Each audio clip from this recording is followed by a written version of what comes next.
Oh. Recording has begun. So, last time we came to the island, we started preparing for the festivities. Francis went out and did something. Galen went out and did something. Holson did her thing, and I told stories for like 6 hours. Yep. We're waiting for the results of Holson's competition, but Weird woman tried to talk to me. Yeah, weird woman was like, "Hey, I want to be your friend so we could collaborate." And Francis is like, "Fuck no!" Pops out of the ring. Howdy there! My name is Francis. I didn't say my name, but I said I'm a huge fan, and I really liked what she did on the show. Like a creepy guy. Like a creepy guy. He was doing everything he can get between Holston and her because she gave him the bad vibes. The bad vibes. And then Holston immediately said, "You know what? I don't need your help," and went to start talking to her other bit of competition. Which is where we left off as her, which she got interested in the derm. Hello. I really liked the way that he redirected. I would have learned that spell, so that's why I would have talked to him. Yeah, she doesn't want to choke out a whole bunch of people. She wants to be like. Galen owes me 500 gold because I lent him it so he could buy the fuck over he wanted. Yeah. Water. Gauntlet. Yeah, he wanted shape water or something. So Galen owes me 500 gold. Bellos saw someone that scared her, Mr. Blackwell. Blackguard. Mr. Blackguard, and she was like, "Fuck this, I go in the ring." So she's afraid of Blackguard. And naturally we're all now like, Blackguard, huh? I wrote "kill him" next to my notes, so yeah, sounds like the name of a future victim. I'm gonna murder that man. He reminds me of an asshole I'm gonna kill. Yeah. I wrote "bad guy, dead guy" next to his name. Bad guy, dead guy. Francis spent a significant amount of time doing something. I actually don't remember what. But It had to. Because there was an artificer's thing. I spent a lot of time not so much investigating, but looking around the artificer side of this entire thing, where there was a lot of mechs. And so he did a lot of work over there while simultaneously trying to chase down M. Because she was like a kid at a candy store, being a kid at a magic shop. Yep. But M's took her out at the moment. But yeah. Yep, we're near the end of our time here on Mage Island. Just waiting for the results, and Holston's wanting to talk to this guy to learn how to redirect something. Yes, the communion. So I guess we'll begin with Holston going to talk I love and hate the name. I'm going to call him the Cinnabon. The Cinnabon? There's a Cinnabon on this island, 100%. You think this isn't like a fucking mage college campus and there's not going to be a Cinnabon? There's not going to be Taco Bell here? Does Trovic have anything to do with any food court here? No. Not unless you're fucking hanging out with Zealots who's trying to study flying islands. Zealots doesn't even know this flying island exists. No. Oh. Because this is a mageocracy. Not a, dragonbornocracy. Yeah, well, apparently they don't allow Dragonborn here. Rip. So what if he's one of the most powerful mages? Yeah. But, Holston, you're talking to Guy. This man, what was his name? You didn't get a name. Oh. Well, I will, Didn't he get introduced via the entire thing to which Holston was paying attention? Were you paying attention, Holston? I was extremely paying attention to this man. Extremely paying attention to this man. My pop bottle cap today says, "You'll be called upon to help a friend in trouble." Galen, don't fuck anything up. I'm sorry! I'm gonna call upon him, actually. I was about to say, that's gonna be Holston, but we'll get to that. No, I'm not in trouble. But I will call upon him. Me? We'll get to that. Somebody. So yeah, I'm just gonna wait for that girl to get out of here so that she doesn't see me just beeline to this other man. She walked off like a delightful child with her posse who all looked the same, and they walked off already. Yeah, they are a uniformed unit, or team. So, They're all named Brittany, but the knee was spelled differently for every single one. Oh my god. But yeah, I will walk up to, I don't think I wrote her name down. The big old burly She guy, his didn't. name is Brittany. Yeah, I didn't write that girl's name down. Oops. That's unfortunate for you.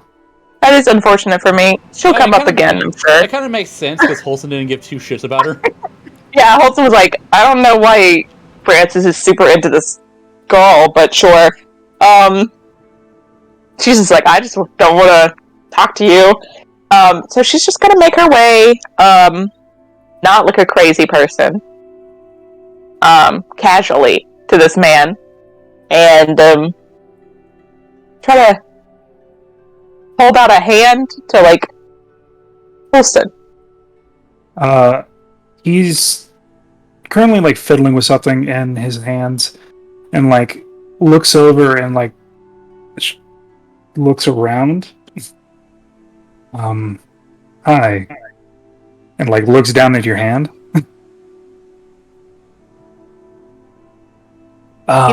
Most people would shake my hand, but... Well, I'm not most people. And also, been told to be wary. Of who? People. Francis walks up. I think the people you were told to be wary of, she's not part of it. She's just like you. He looks over at you and looks over.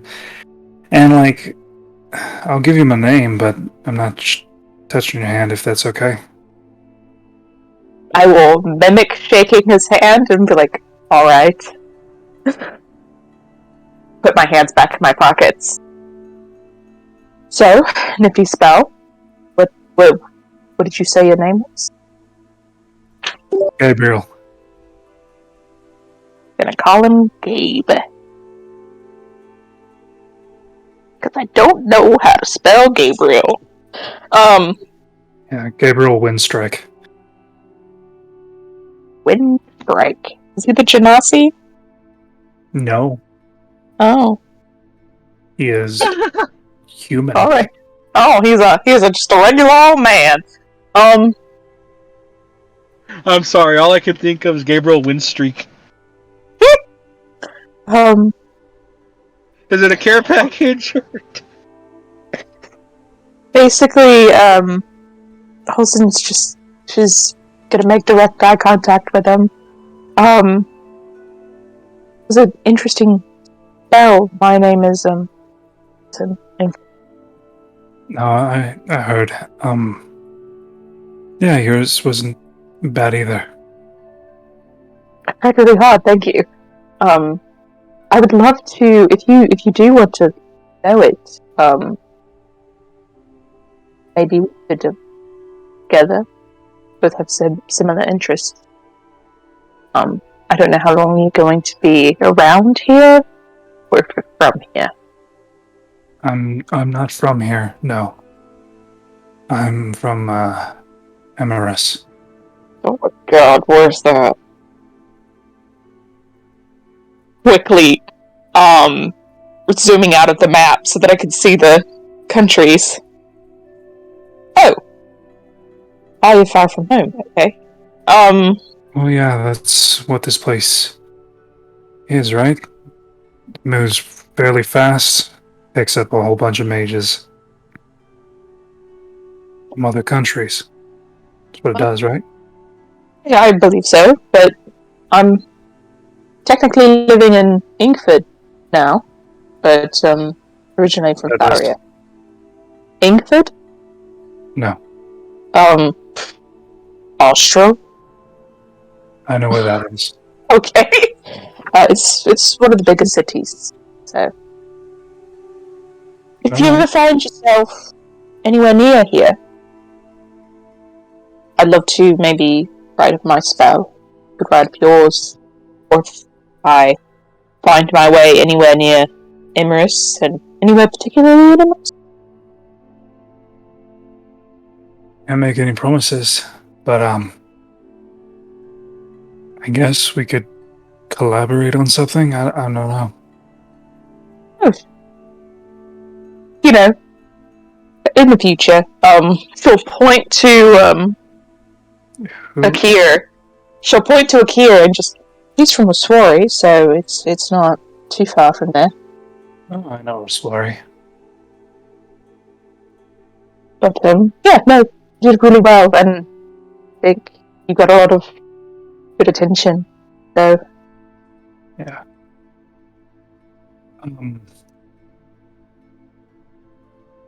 Right. yeah, just So, keep me in is mind. this- I'm not trying to be rude. I'm just trying to be objective here. Your interest is in my spell? I am interested in the spell, but also you as a person. Okay. I- That's kind of not what I'm feeling here. Okay, that's fine. Sorry. What are you? That's all right. I just think you're very good at what you do. If you do eventually want to work together in the future, Probably. You're doing dunamis magic, yeah. yes. I asked you quite a few questions. I mean, they asked us whole questions, but more than I thought was needed. I also agree. Francis is like, it's a good sign. The more questions, usually the more intrigued they are by the spell. Right. I'm not saying that your spell is bad. I'm not saying that. Just found it strange. So, Mhm. but yeah, some of the, I guess some of the dunamis spells that I've seen are pretty strange. Yeah, some make you lighter, heavier. I play pranks on him all the time with weird ones. Turn But, people into a blender. That's interesting.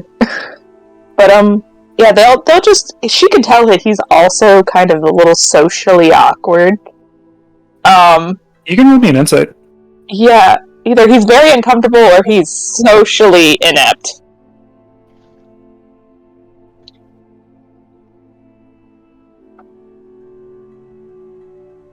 Can I see what he's tinkering with as well? Or has he put it away? You put it away, but you could roll me like an investigation to see what he was tinkering with. Here's the investigation. What was I rolling?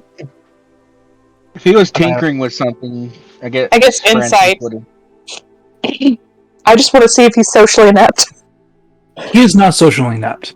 He gathers cues fairly well. He's just very on guard. And if Akir is with the group, probably understand why. Well, what was the thing he was tinkering with? Francis would like to know. I will roll your roll right now. I appreciate it. Investigation. Is he afraid of dragons?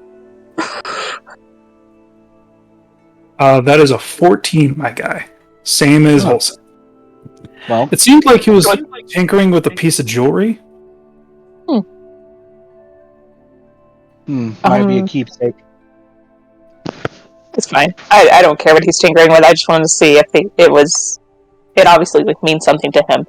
But He's extremely guarded because the amount of wizards here, and you notice that he instantly went to the part where you're interested in his spell.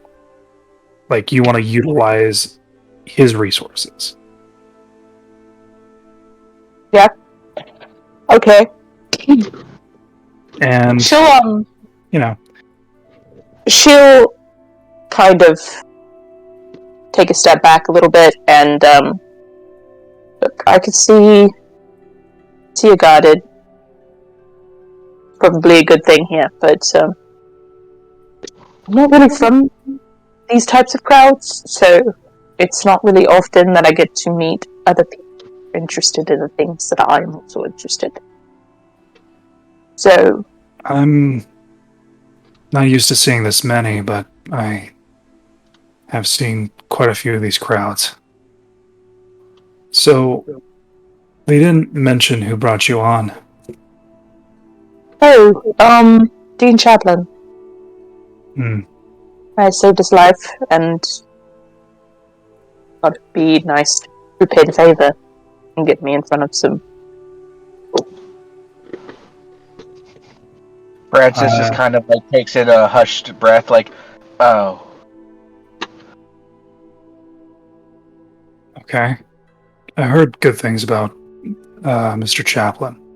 He's very good at what he does. Good guy, really. He didn't have to do this. He focuses on magical creatures, right? Yes. All right. He's stationed in Ingrid as well. Okay. Makes sense. I was brought on by Lord Tullius. Lord Tullius Dole? Yes. Who was he again? He was the second guest that was not put on the guest the who's coming, along with Blackguard. The Tullius Soul was the man with the nice curly mustache with going into a Van Dyke beard. Had a staff, which you couldn't really make out the keen details. But he also had. Say what he did? No. Okay. You don't know what his specialty is. Well, I'm gonna ask.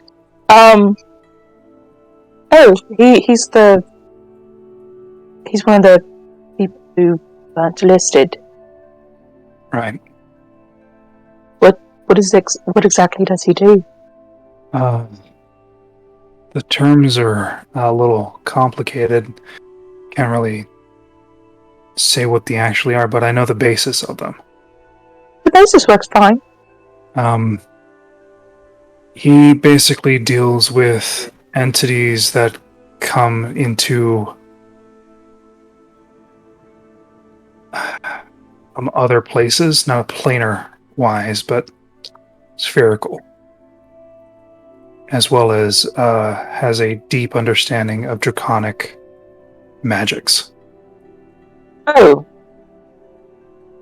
So, when you say spherical, what does that mean?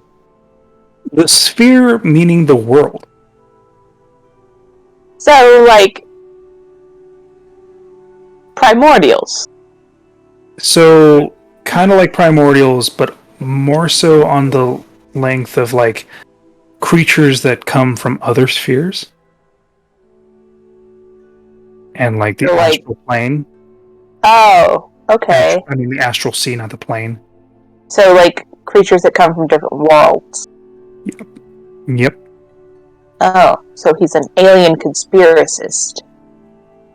It's not conspiracy when it's true, because technically Gith are considered aliens to the spheres, as well as many other abominations and aberrations. Otherworldly creatures. Yes. And he has a great grasp on draconic magic. Draconic. Francis makes a note of the name because of that particular profession. Yes. Oh, interesting. Okay. He sounds very cool. I came not as a student. I came due to, well, the demands of my country. Your country demands dunamis? Basically, not demanding of dunamancy. But they see a lot of potential. And I'm here to see that potential out. It's rare where I come from. Okay. Well, I like to second their belief that there's potential. If you could create something like that and pull it off, clearly there is. So,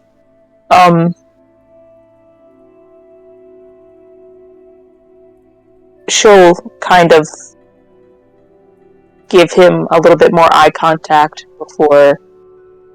He doesn't break the eye contact. He's not shying away. Yeah, she's just making sure, because she'll look down every once in a while and then make eye contact again.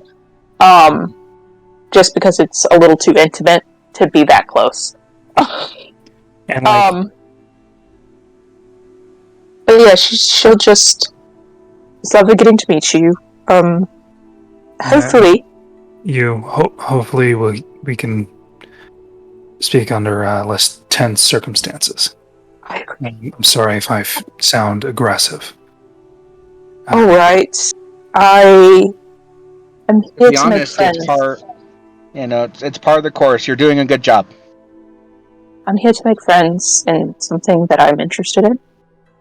And Right. the more friends that I make, the better. So I'd rather make quality friends like you.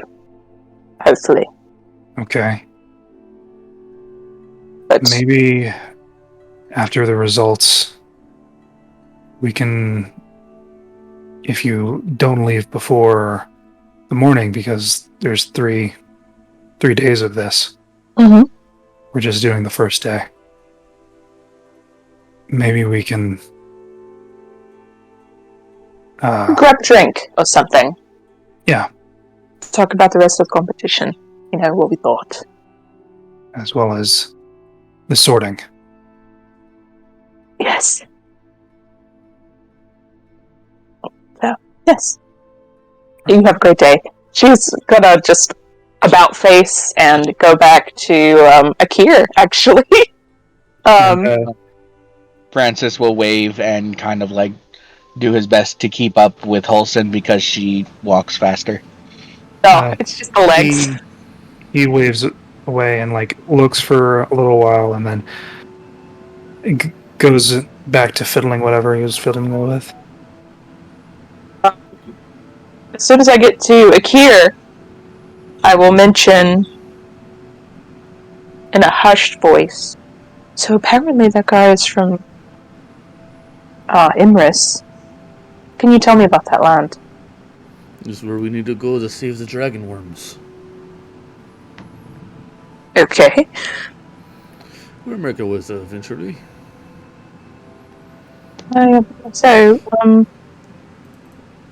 Apparently he's a rarity around there?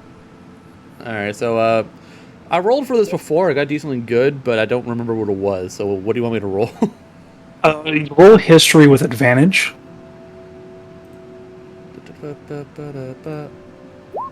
Thank God for advantage. 18. 18. There's not much magic down in Emerus. It is a city of champions, but only of the martial prowess. At most, you'll have Gish fighters. Any dedicated caster of any renown gets lifted up there. There's a basically the same thing as Sorik sees potential in certain people and gets raised up as well as proving of things. In Emerus, it's a little different. If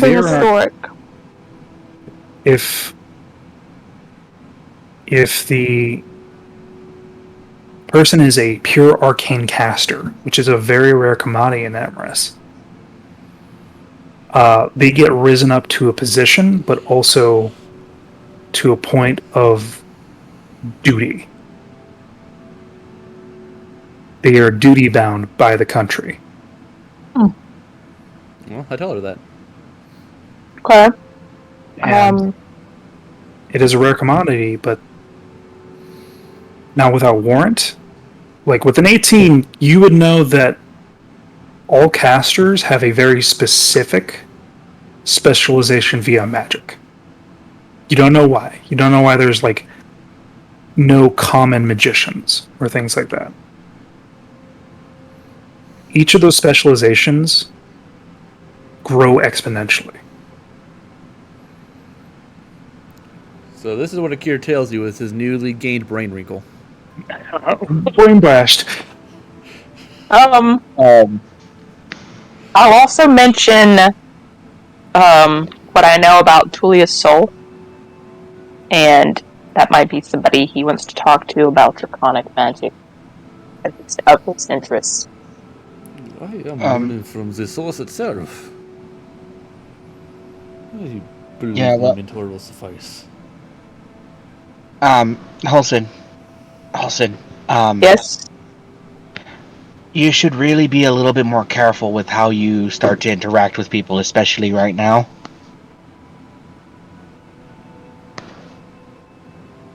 Why?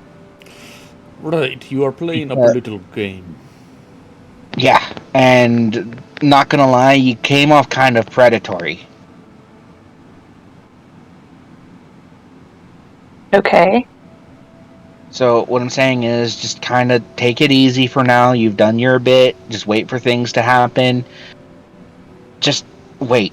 All right? A lot will change here in the next little bit. Sure. I'm still going to tell people when I like this stuff. So... You should really, like, to be honest, I think you got maybe a little lucky with your first interaction with him. It's very lucky because you dodged a bullet from the girl who just stopped by and tried saying hello to you the same way you said hello to the guy. Just you got to be careful, Holston. You did good. You know, I don't really care for politics, so... Yes. Wait, what was that? I said I don't really care for politics. I'm going to react the way that I react. And I'd rather be real. And if you want to make something out of what you've done, you better start caring about politics. I'll think about it. Francis is just kind of like looking at you like, think about it? I feel that it's the best you're going to be able to get out of her. I'm not a political person. You're playing a political game. But we are trying to stop you from falling. If you wish to walk on your own, so be it, but we should see you succeed. Well, thank you. I would love to succeed, but at the same time, I don't want to lose who I am. You always lose who you are. Every time something happens, every conversation you make, you change. Right now, this is what I try as well. Yeah, and if there's like I said, depending on how things happen, and Francis is talking in hushed tones, by the way, stage whispers. Depending on how things happen, Holson, what you just did may or may not be considered very, very politically gaining. That's why he was so cautious talking to you. I mean, I offered up my own stuff as well. Yeah, and remember what the first thing someone did as soon as everything was said and done? That's why I stepped in. That's why I took the handshake. That's why I tried playing. You seem like an okay person, really. You don't know that. It is merely a mask they wear. Like the one you wear when you try to hide your history from us. Everyone has secrets. You're seeing what they want you to see. And wearing your emotions and your thought processes on your sleeve the way you have been just recently, you need to keep that under wraps. At least for now. At least until you know the political state that you stand.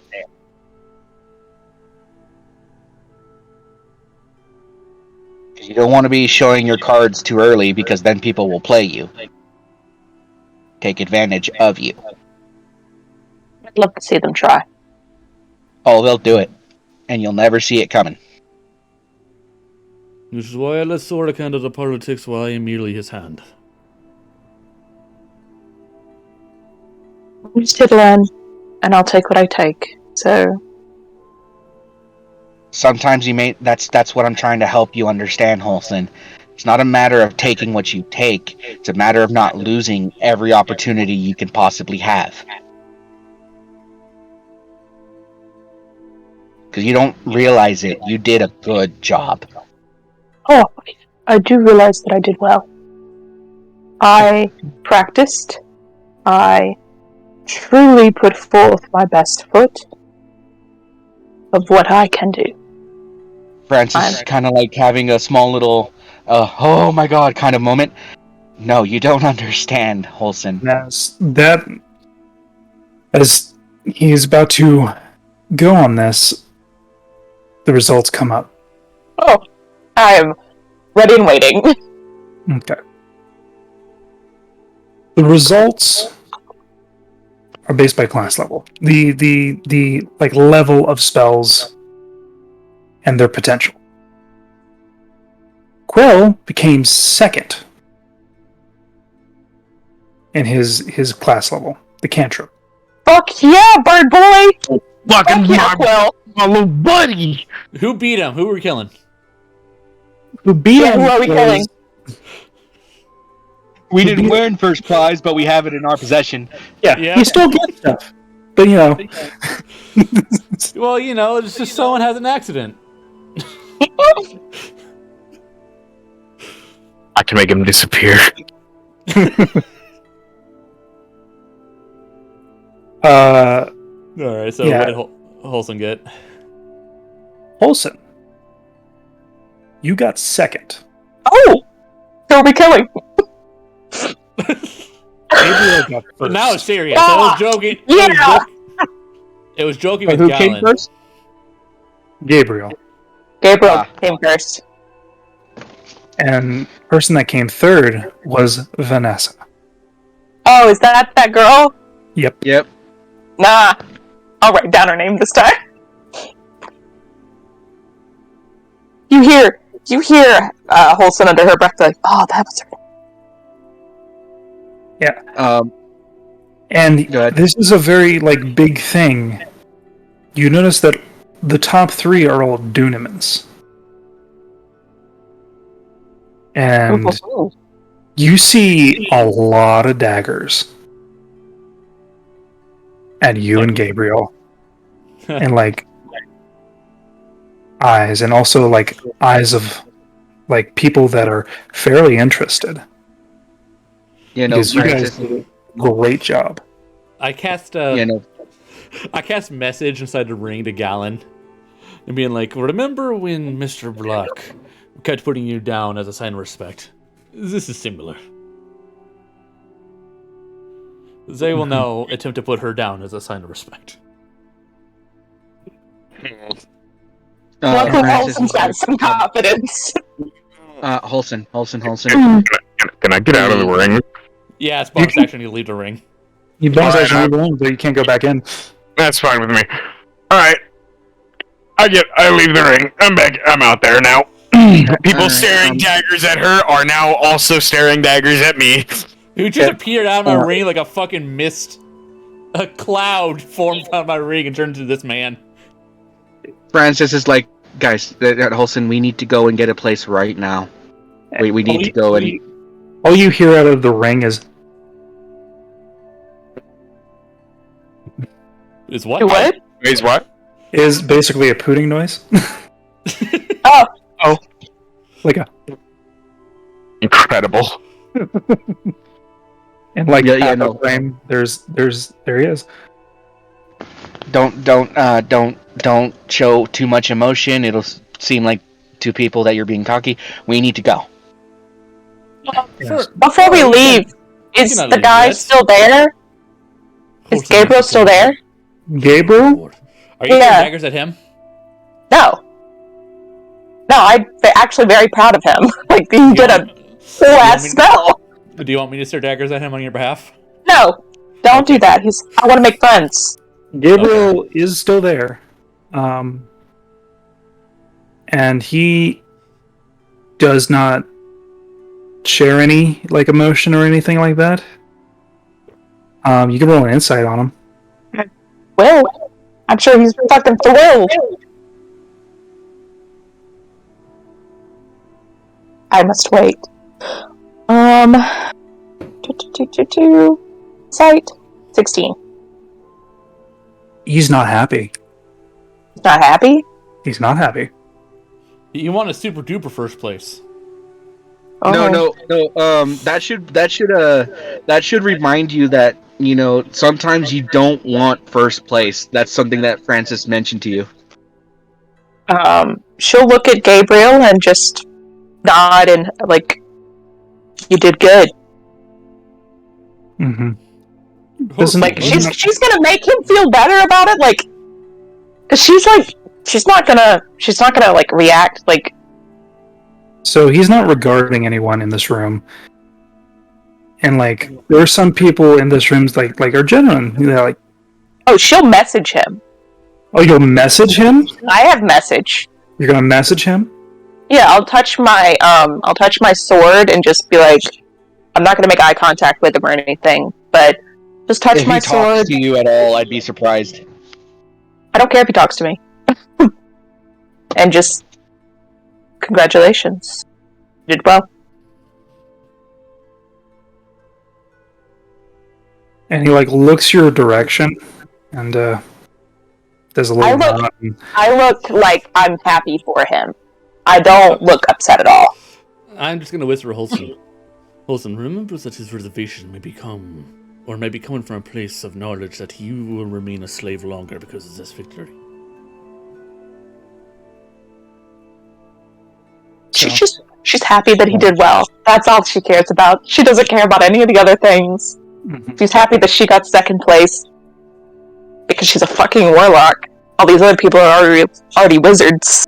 So she's getting looks, and then she knows that's why she's getting looks. That's not why you're getting looks. Not the only reason. Oh, it's not the only reason, but it definitely is adding to it. It's actually not even a really big deal. Getting past it. We must claim your reward before we leave. Of course. They announce that those that are here may now go to the large dining area, partake meals, get to know one another, and also have chances of talking to the lead, administrators of this event. Do we need to do this? Are you asking me if you need to? No, that's to the party. Okay. I hope not. I'm exhausted. I'd rather not be here anymore. Yeah, no, Holson, we should probably go. Right. You can go. I need to actually go talk to these people. Now's not the time. I need to talk to the administrators. Holson, Francis, I'm trying to tell you. When have you ever been able to change your mind? This is different. And Francis has like a real serious panicked look. By the way.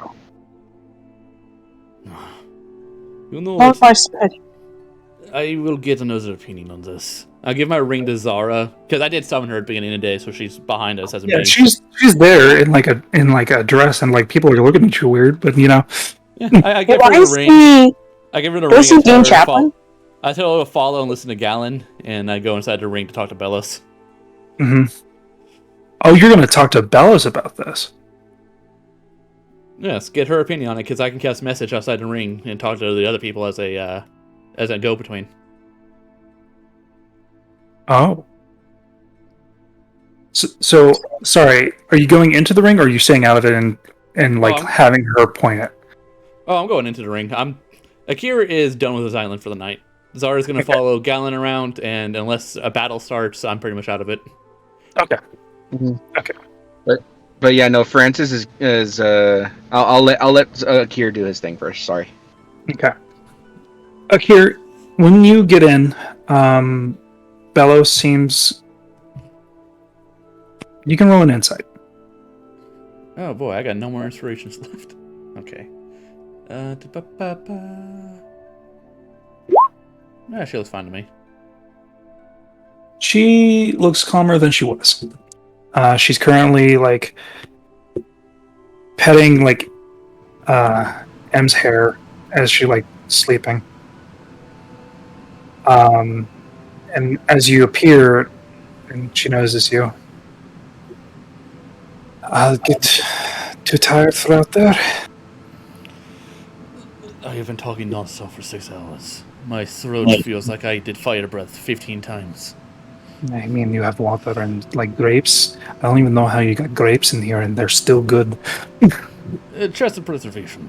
It was an expensive purchase, but well worth it. Mm. I came to get your opinion also on what is happening out there. I don't know if I give you a good opinion or not, but I'll try. Every opinion has its weight, and you have experiences none of us have.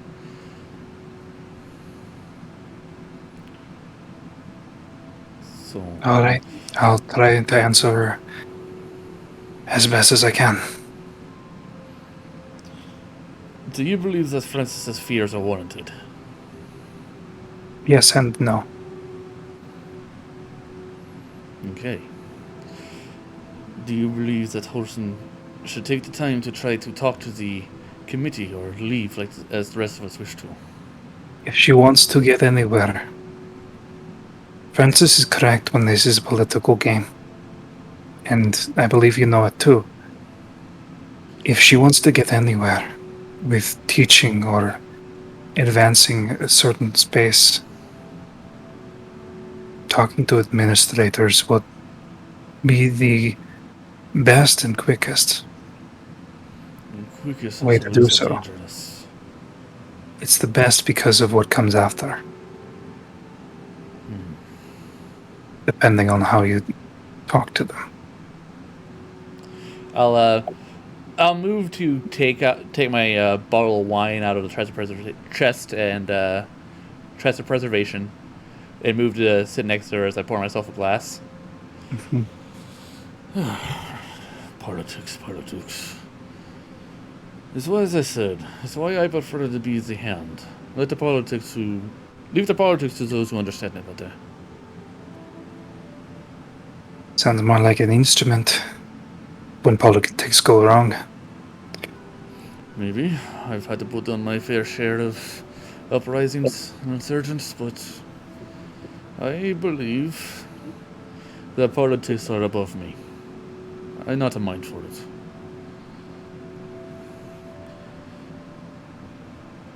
I don't think I have the stomach for it. So, what do you want me to tell Holson? You can say what you want, but I tell you right now, if she has the ambition to become a great mage, she'll need a mentor. And I know she has that ambition. Very well. Having friends in the same thing you have, and the same thing you have passion for, is beneficial, but you have to know who your friends are. Just be wary about not being a tool, but being your own. And don't piss people off. Easier said than done. But I will relay her your message. And I point up to the ceiling at Holson and I cast a message to her. And let Holson hear everything the Bells just said. I will repeat it to Francis. I will be going to the event. You can choose not to go, and that's all right. If I want to do anything, be anything, I have to be there. Francis is like, you see Francis just kind of like give you a look like he's trying to not be an asshole.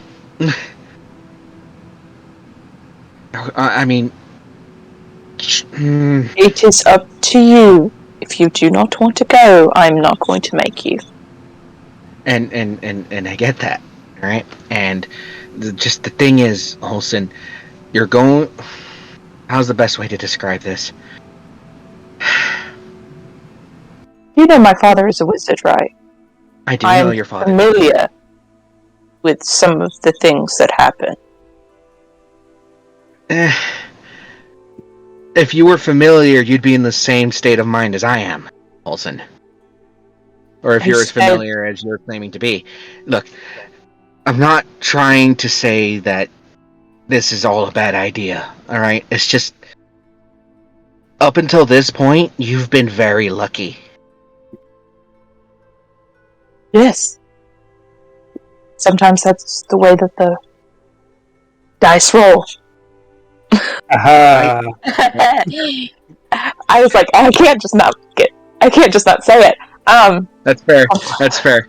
But yeah, no, So- it's just like, and that's the thing. You've already made. You see, you've been constantly getting lucky because you're making small little missteps, but then making up for it with just your base charm, which is amazing. It really is. All right. I'm not sure how far you can take that today with the situation that you're in, with the experience that you have.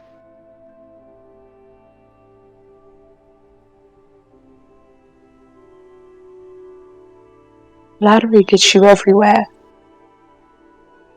Yeah, but saying hi to somebody can insult another. And this is Yes. that kind of situation you're walking into. I have multiple interests. I will be talking to all of that lean into his interests. Francis, I will talk think to for anyone a that second. talks to me, but I'm only seeking out two.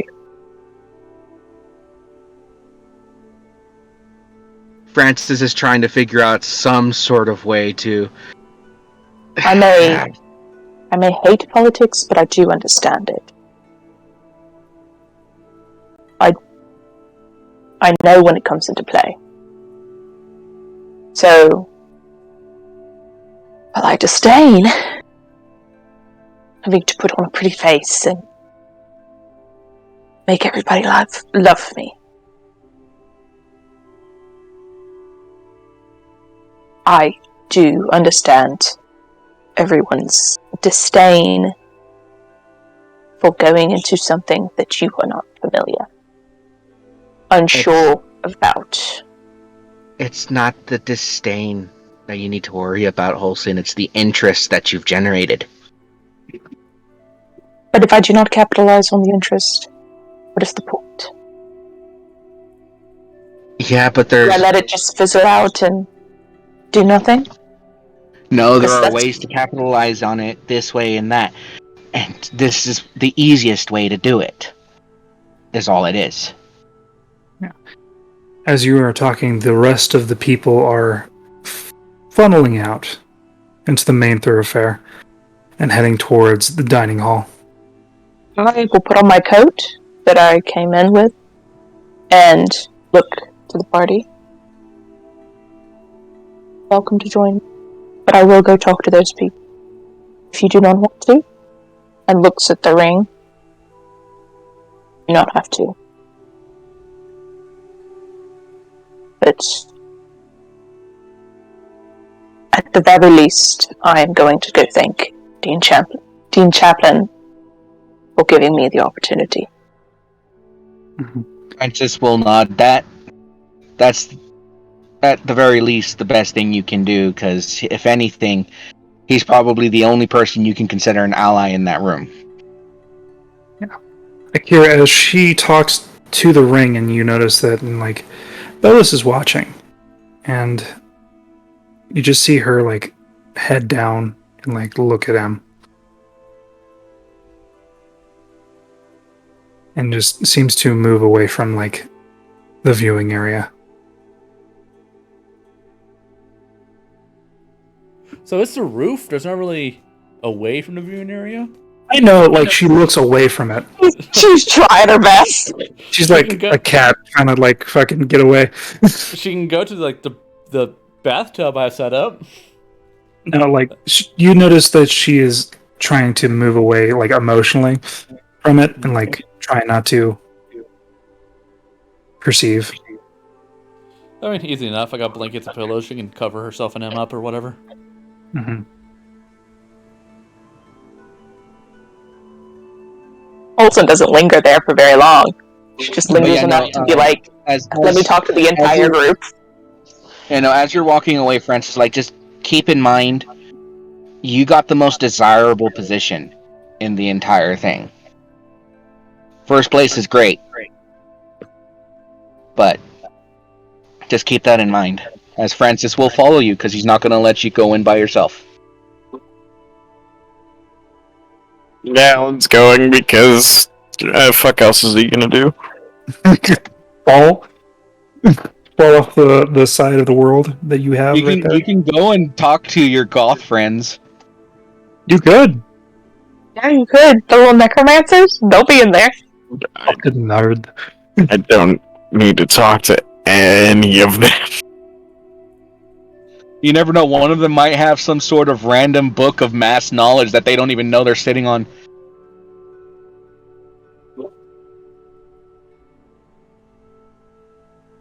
Galen doesn't want to be around any more wizards for a while. You got called a fucking nerd. You did get called a nerd. And a poser. Meanwhile, he's the coolest one in the party. He's got high charisma. He's chilling, having a great time. If only those nerds knew. You got called a weeb by necromancers. Oh. Yeah. Does Galen let people know that? Buckles. Does Galen let people know that he got called a little nerd weeb? Or does he just sit with that knowledge? He does say it. He's like, I got called a poser. Because I could just as easily prestidigitate somebody's shoes tied together. How that one works. They don't have to know.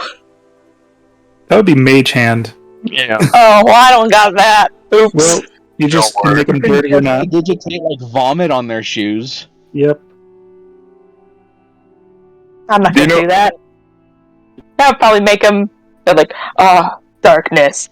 And then you have like a whole genre of wizard after you. Yeah, I don't want to do that. What you could do is like maybe give them a real nasty crease on their shoe, especially if it's real like fine shoe wear. What would make a goth upset? Mm-hmm. But not upset to be like, I'm gonna ruin their fucking life. My Chemical Romance, but turned poppy. You know what, Lycan? Yep. Oh, Naria. You know the. Yeah. Goth. Are there still that those group of nerds? They had their entire booth. Is Quill going to the little dinner? Oh yes. Oh well, I'm gonna be hanging out with Quill. Like me and Quill are just like walking and like dinner. Like because he got fucking second. He got fucking second. I'm gonna go up and congratulate him. Yeah, I also want to congratulate this little boy. But you know what? Just real quick, do these nerds like stay behind because they are, They're not in this area. They're in a booth out in another hall. You have to physically. Yeah. Total like 5 minutes. Yeah. But would there be other people around, or would it just be them because they're the fucking outcast nerds? There'd be a whole bunch of fucking like necromancers and like people interested in this and that. It's a convention floor. Yeah, I know. Then I can't go to. Then I can't do the intimidation stuff. You can hunt them down afterwards, but you'd still be on the island when everybody leaves. Yeah, no. I'm good. Don't know about you, but I don't see no wings on them backs. Yeah. You can go and show off your horse. True. Be like, have you seen this doula hand? Can you do this? No? Who's the poser now? Meanwhile, they probably have like fine seed. I don't think their steed looks like mine, though. Good.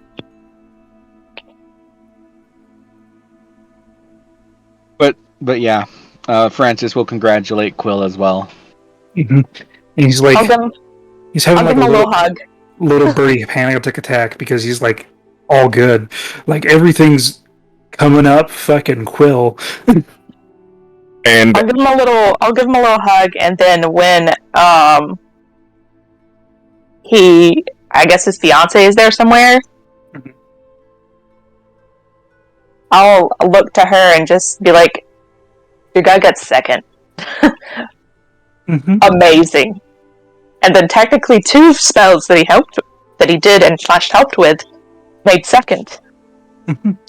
And you know, as you like walking through, you know, people are like congratulating you for getting second as well as like Quill. Like the big like cinder block fucking you're kind of questioning if he's actually a half orc or just ogre. I assume I'm looking up at him. I assume he's a giant man. Yeah, he's like 8 foot. Oh. oh shit. But yeah, I'll keep my hands to myself essentially, and just kind of nod and be like, "Thank you," and you did well as well. Like, hope good things come out of like all of this for everyone. Like the general like niceties, but she's trying to be kind as well. Like she doesn't want to be just like fake nice. She's trying to be actually kind to these people. Roll me a persuasion check. She wants to appear genuine. Yeah.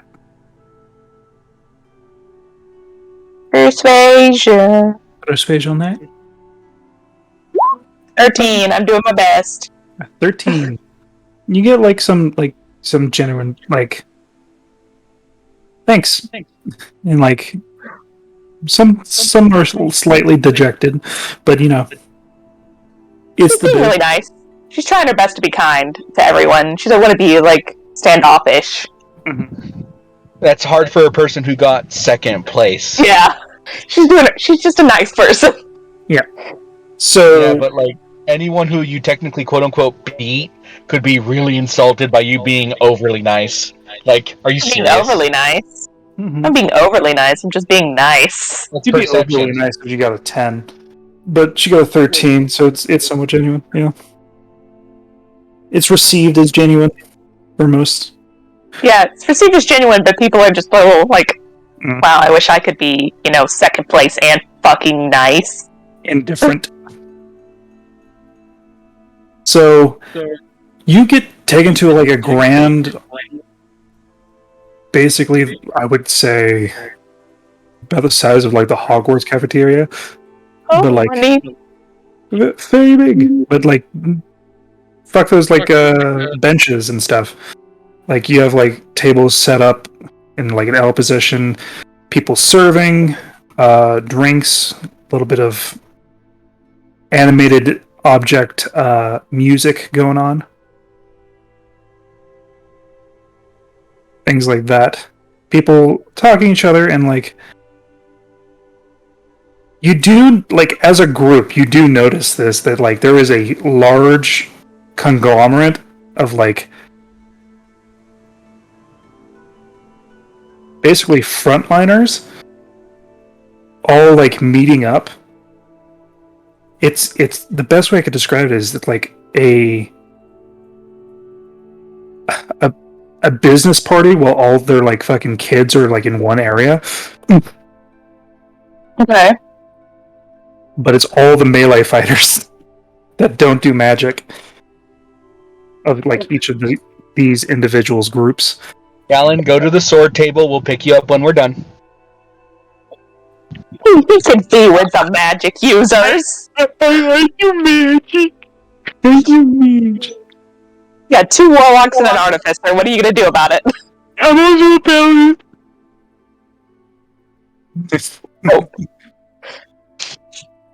Yeah. So, Paladin wasn't on the list. but you do see the administrators being talked to and like talking to each other at some points and things like that. So yeah, what do you do? I will go to Dean Chaplin first. Of course. Dean Chaplin is actually waiting for you guys, like near the entrance. Yes, I walk in and I'm like, see that? You did great. I'm like, It's all very hush hush. She's trying not to be like, I'm stoked that I won, but like, I'm not gonna lie, I was not expecting you to get second. neither was I.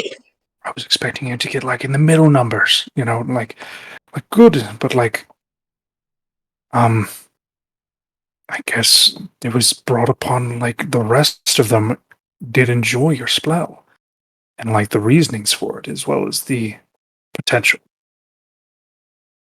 You yeah, I mean you were there when they were doing the deliberations. Yep. Anyone that's particularly interested in? Well, there's quite a few people that were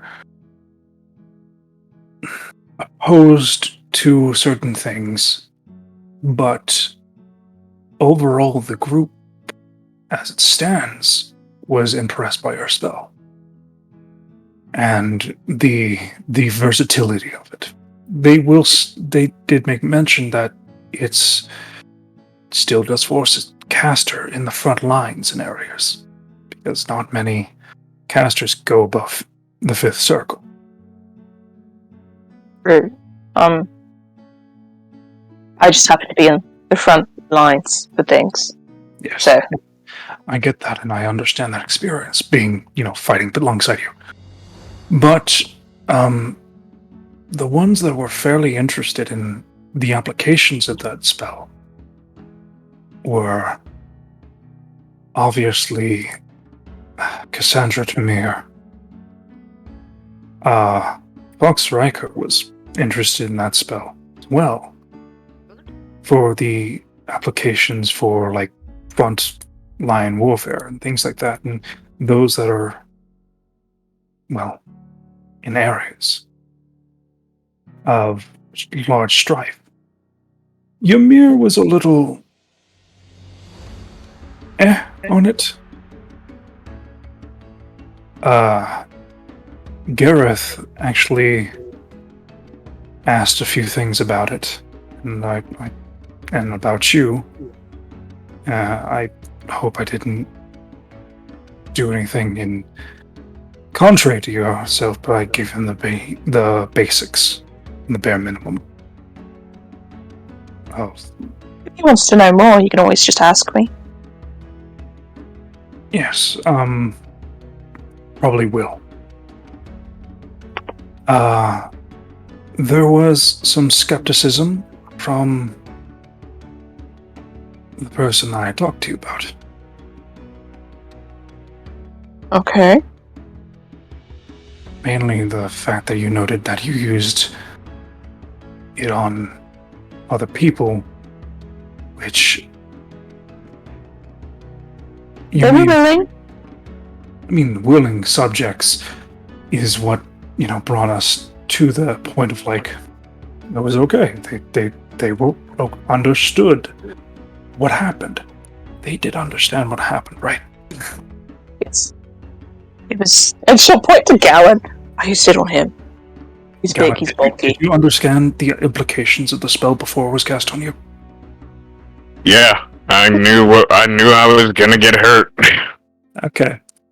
I did let That him know was- that it was gonna hurt. I was completely ready and willing. So I'm thrilled. Roll me deception. That's not deception. I mean, you knew that it was going to do something. I did tell him that it was going to hurt him. It was I didn't tell possibly him going to how hurt. it was going to hurt him. You didn't understand like the process. To be fair, Olsen barely understood the process, which was like, I did it. Let me cast it on you. Okay, 15. That's reasonable. it's 15. Yeah, it's goes past it pass. So, okay, all right. So you're fine. Okay, and plus you're one piece. Yep. Alright. So yeah, you know all of that. Dahlia's soul was actually interested in the processes of the magic formula. If it could be altered. Probably. But, I talked to the man he brought, the one who did, the redirect. Yes, that was a very impressive spell. Yes. Mr. Windstrike. Yes. So, Soul. Curious. I'm trying to write who I need to talk to. Yeah, it's But- real rough. Oh, so many. So many. But hey, this is what you got. And the thing is, the order in which you speak to them is very important.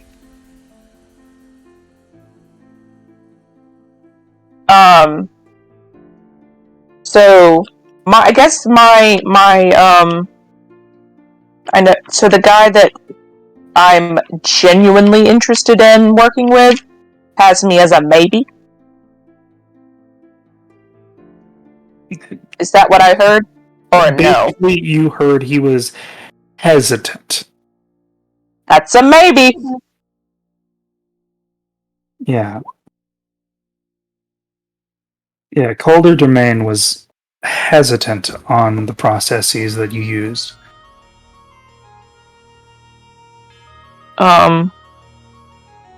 Okay. My next person is going to be... So, in total, yeah, Boris didn't really like. He liked it. He has no specific interest in it. Yeah, I can understand that. Sasha, no. Gareth had interest.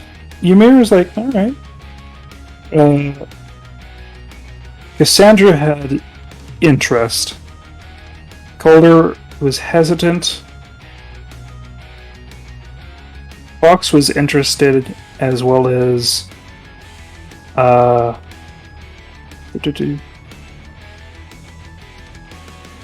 Polius. I didn't listen to anything that Cynthia Dorn said Oh, that's alright. because she's a bitch. Glad we're all on the same page. She took my library. You did. What type of person takes a man's library?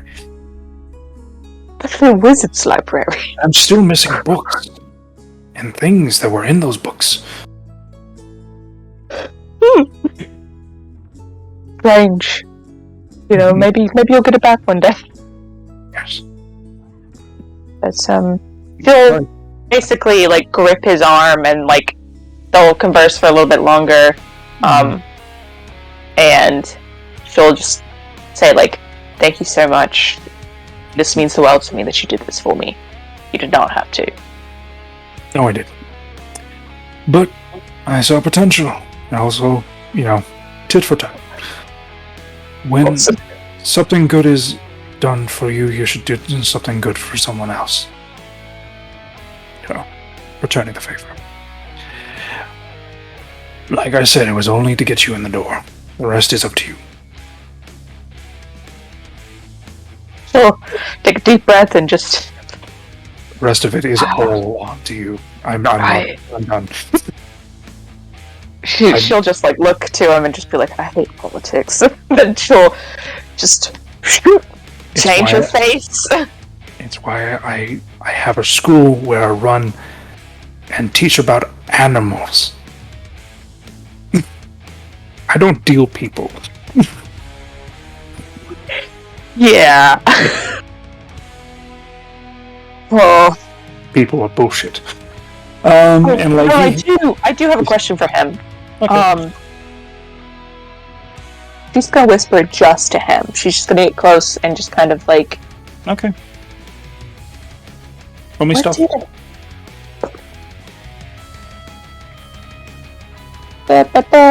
Did not have my character sheet open.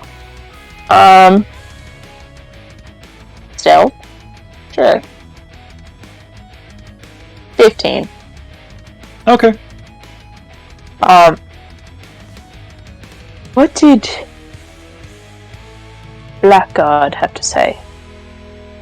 Blackguard had interest, but not as much as the people that I said.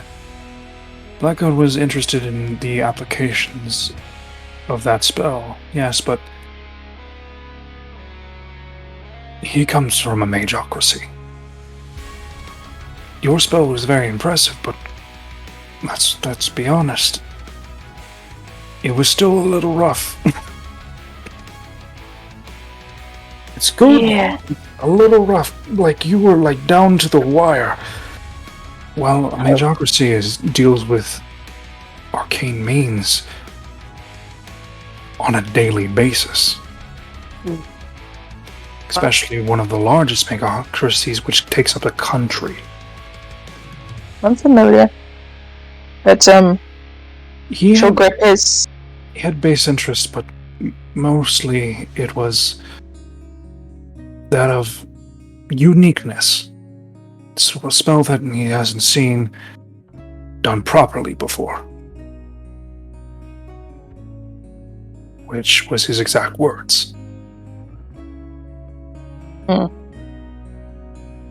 We will take that in stride.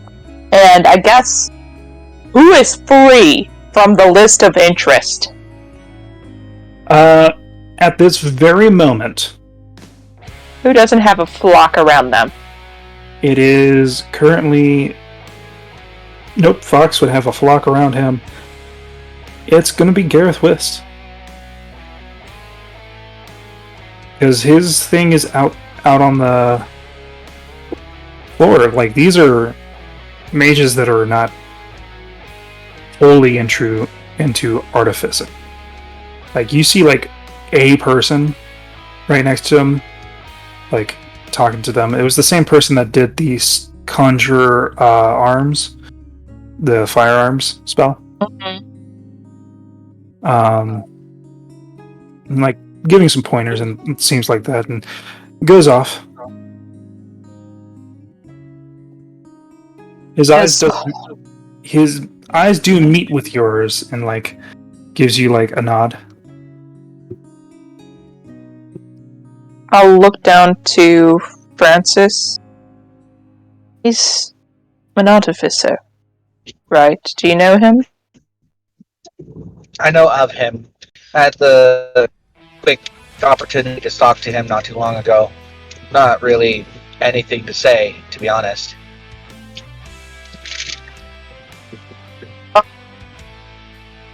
Who? So, the Dunamis people, how big are their crowds? Cassandra has a largish crowd because she has a thing. Calder has like maybe 2 or 3 people, as well as that like lanky, like redheaded, reddish brown auburn hair guy near him. Okay.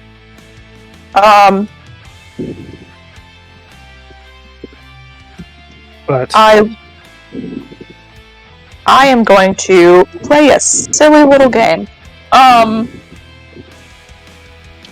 As Holson walks away from Dean Chaplin, Francis is gonna stick behind for just a second and look up to him. Look up to Dean Chaplin. Yep. Dean, you got a second? I do. Francis looks to Holson as Holson's getting ready to do whatever she plans on playing, and just kind of like, with a worried expression, who should we be worried about? Some of these people I don't know very well.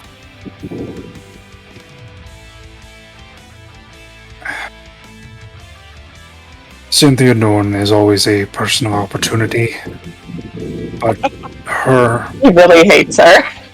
he really hates her. He got house arrest in his own home and then have his own home taken away from him.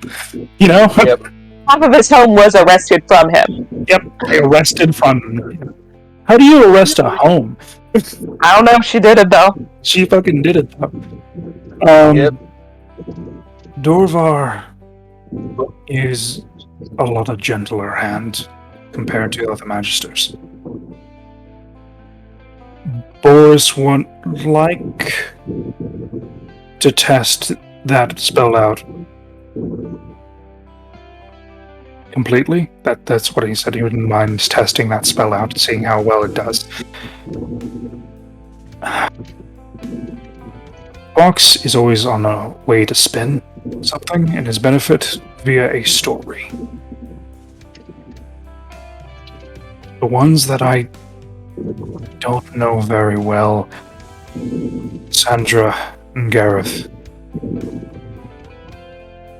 I don't know too much about Calder, but I do know that he has disassociated himself with this for a fairly long time, even though Cassandra and he were fellow students of the same master. Yeah. Cassandra thrived. And Calder seems like the black sheep. I'd be very worried about Cassandra. That's why I tried to steer young Miss Info away from her. He also knows that Cassandra's not on the top person on our list. Yeah, but opportunity is opportunity, and you gotta. Cassandra is the highest known Dunaments person and also leads the field. Yeah, but she's not the highest on Holton's list. And Dean Chaplin does know that. Yeah, no, Francis is just kind of like rubs his eyes. Well, thanks for giving me a, minefield map at the very least. Tolius is a wild card as well. He doesn't serve any country. He just currently takes residence in Emeris, from what I've heard. Huh. I'll keep that in mind. That being said, you have yourself a wonderful evening, Dean. Oh, I It's won't. been do your best. Drink what you can to make it at least palatable, yeah? Yep. And, Alright. Mr. Stein. Yeah. You're not wrong. But you should have kept those feelings in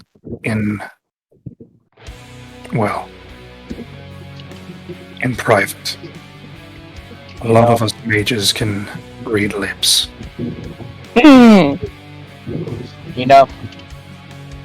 personally, I don't care what people think about me, but I will do so for Alston's sake. Last thing I want is to make this harder for her. Thank you. I'd rather it be hard than dead. Agreed. You take care. Mm-hmm. And he walks off. And then Francis will catch up to Holson. Is Gallon with me? Or did he go to his table? Did you go to the kids' table? No, he's with you. Okay. She's talking to Gallon. I think I'm gonna go to Calder first. I know that, but do you think maybe if I sent her a message, it would be like, "Hi, you're on my list. I'm thinking, but you've got a bit of crowd, so I'll wait for it to die down." You think that would be a weird message? I don't think it. It's like just forcing communication on them while they're mid-conversation. Okay, It seems quite rude. understood. I will look at Gareth. I know he looked at me. And I'll nod in his direction, like indicating interest into talking to him. But he's clearly in conversation with some guy that could actually be good for him. And she's gonna make eye contact with Cassandra if she can. She's got a crowd around her. But Cassandra is, as you look at Cassandra, she is looking your way. And then talks to one of those two lackeys that were behind her. No. And then they are coming to you. Oh God.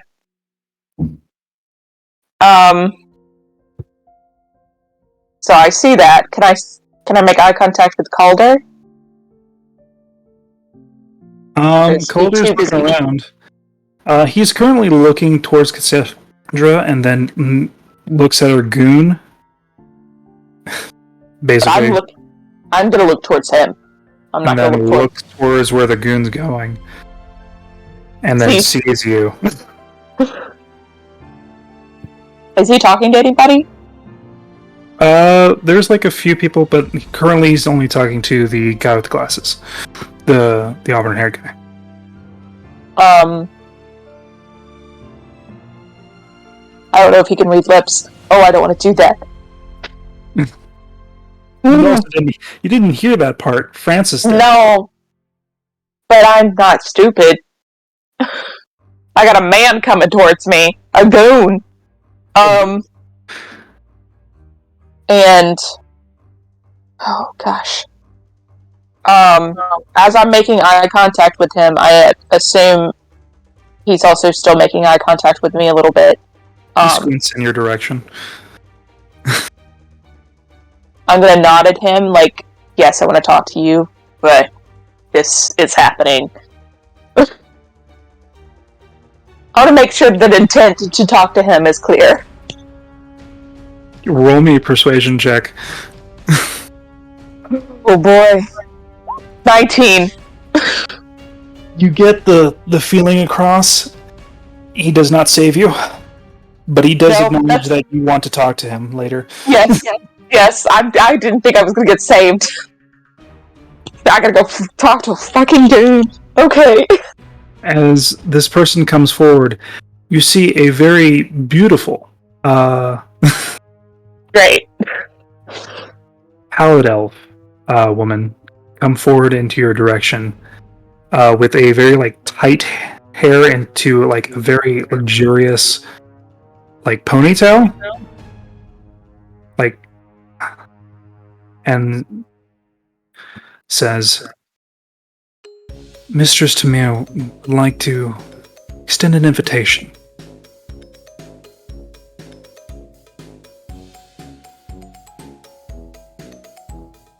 Alright. Sure. I would love to talk. Mm-hmm. All right, follow me. Okay. She's a bit nervous, but she's like trying to keep it together. Mm-hmm. This is not the person she wanted to talk to first, but sure. Mm-hmm. Fucking called her goons! I call them goons because that's all they are. They're all goons. They're all goons. They're all, assets. She's gonna bring Gallon with her? She's not going to talk to this lady alone.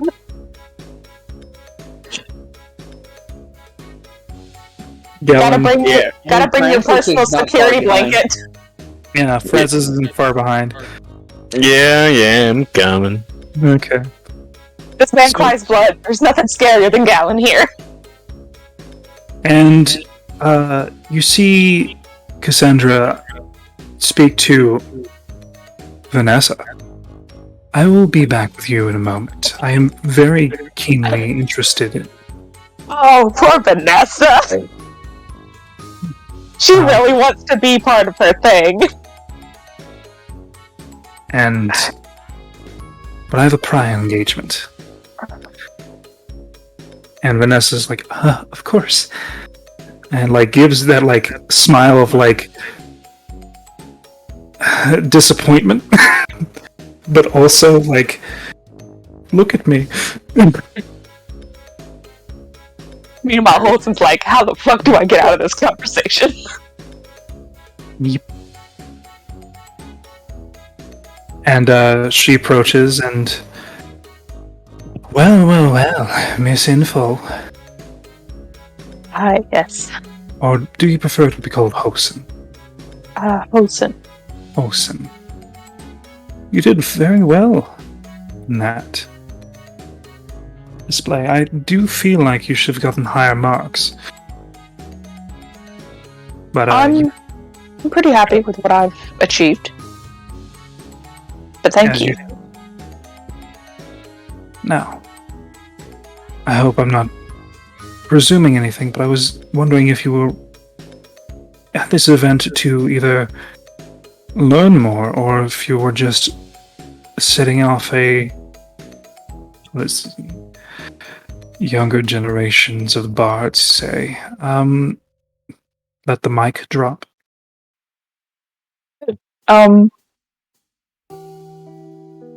Basically announce yourself.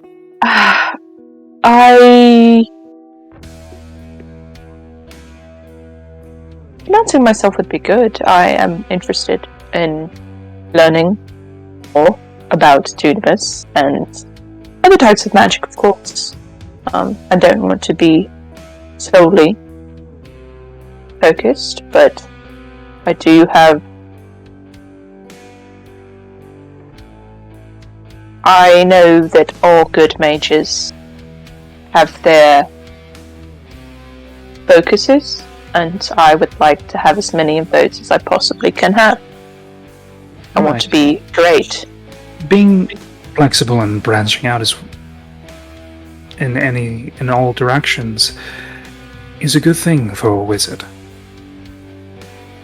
But Dunamis definitely does have my eye. Of course. And who is this loving fellow? Oh, who are you talking about? And like Mr. Anonymous with the mask.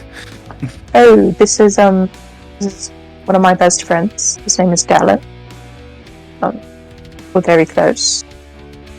Nice to meet you. Nice to meet you as well. I see that you've come acquainted with the standard of, well, Chaplin's little school.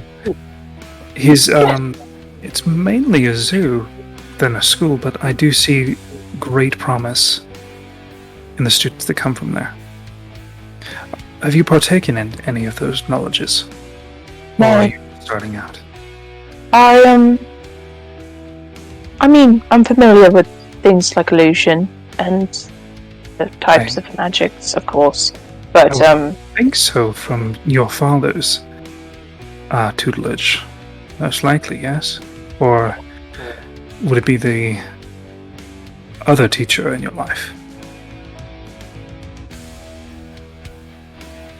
I mean, I learned some things from my father, of course, but I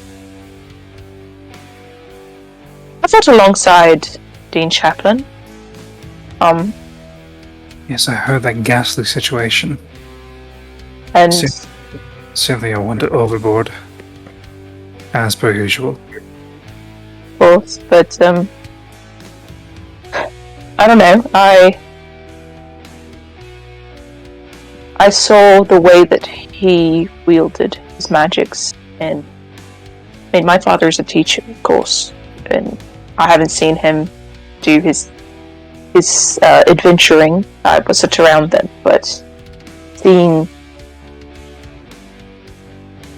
a mage truly wield the magic and truly having done it all by themselves, essentially. Right. It interested me.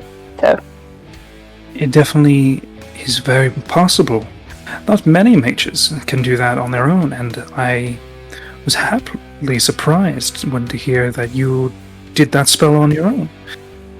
Shall we sit?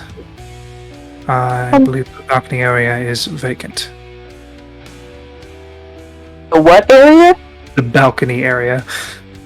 Oh, sure. Can I bring my friends? Of course. I'm bringing Okay. my regents as well. You know, can't be too safe. And Yeah. I believe that younger fellow over there is also with your party. Is she talking about Quill? I'm talking about Francis.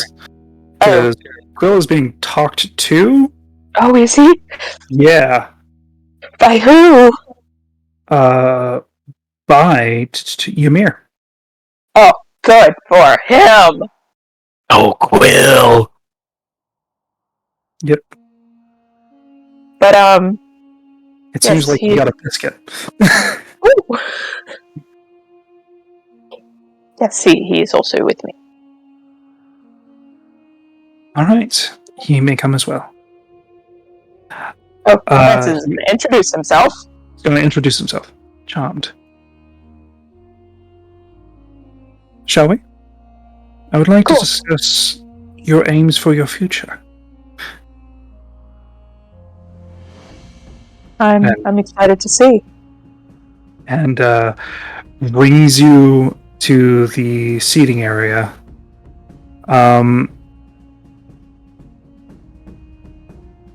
So, Galen, with your 23 perception check,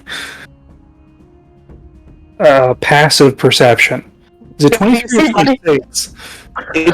It's 21. Is it 21? I keep forgetting. So ungodly. Ungodly. Listen, it'll get better. I'm sure it will. I Uh, have a 15 if that helps. no. Okay. So, Oh, yeah. you can hear something interesting with Cassandra's staff. It has a resonating sound that you can hear like a vibration,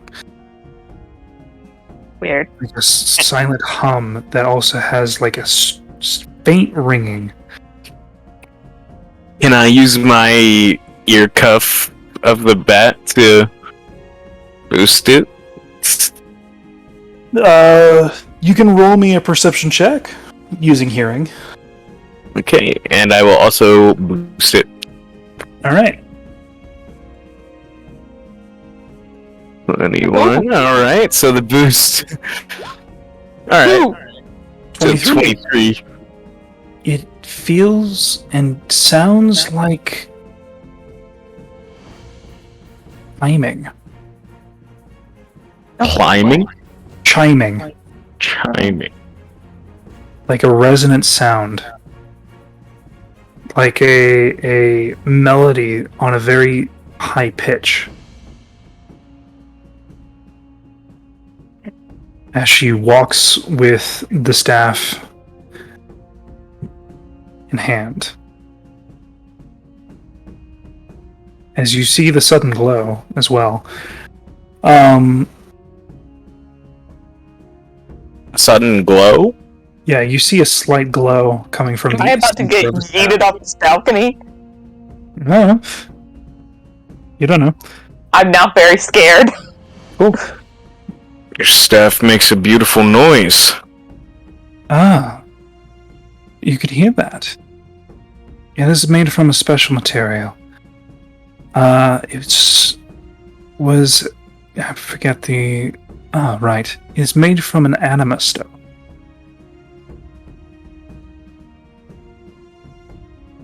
Okay. So rare material. Very well equipped for castings, as well as focusing great magics.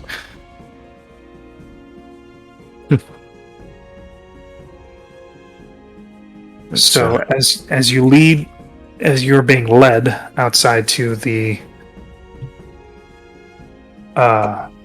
Balcony. balcony area. Thank you. The noise lessens. You can still hear the music from the inside. It's not that far away. And she takes a seat on the bench and indicates to sit. Do all of her goons sit? No. Oh.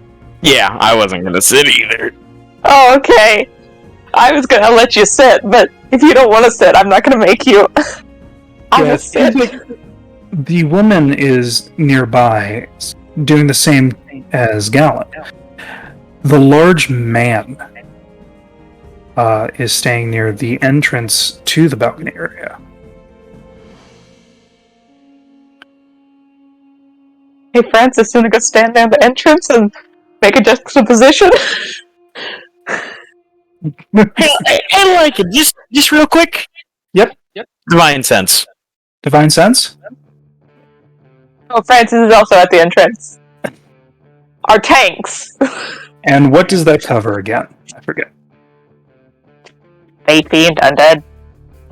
Fae fiends, undead, celestials. No, not Fae.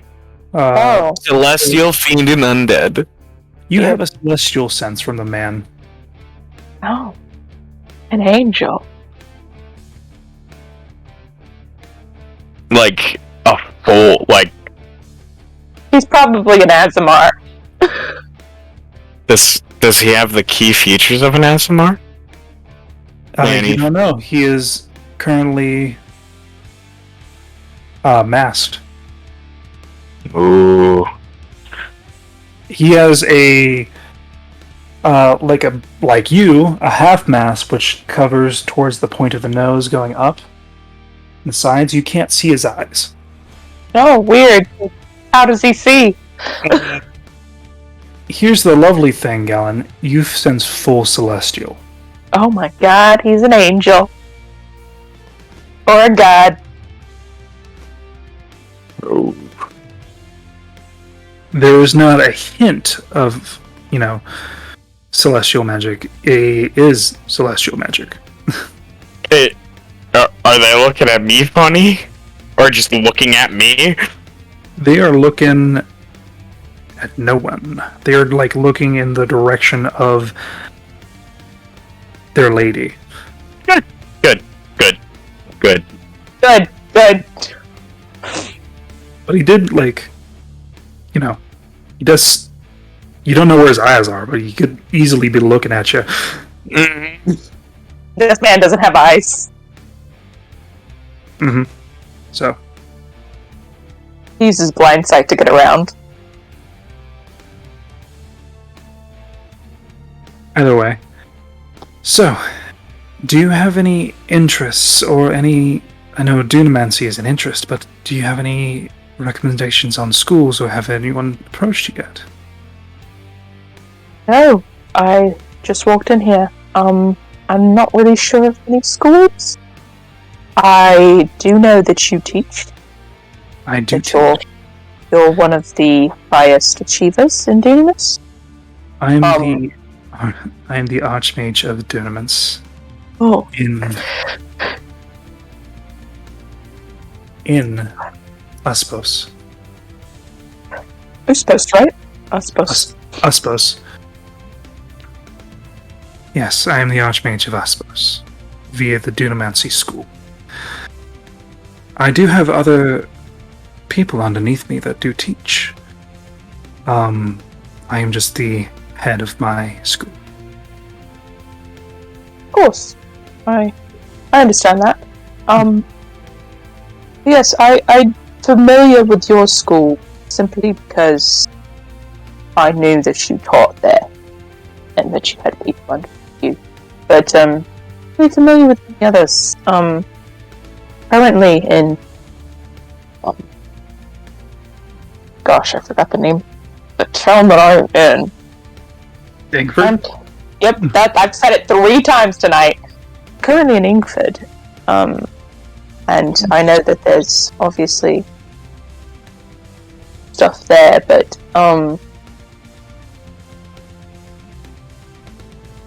I do a lot of. Don't mean to cut you off, but I do a lot of. Go ahead. It's fine. I asked you the question. I'm just listening for the answer.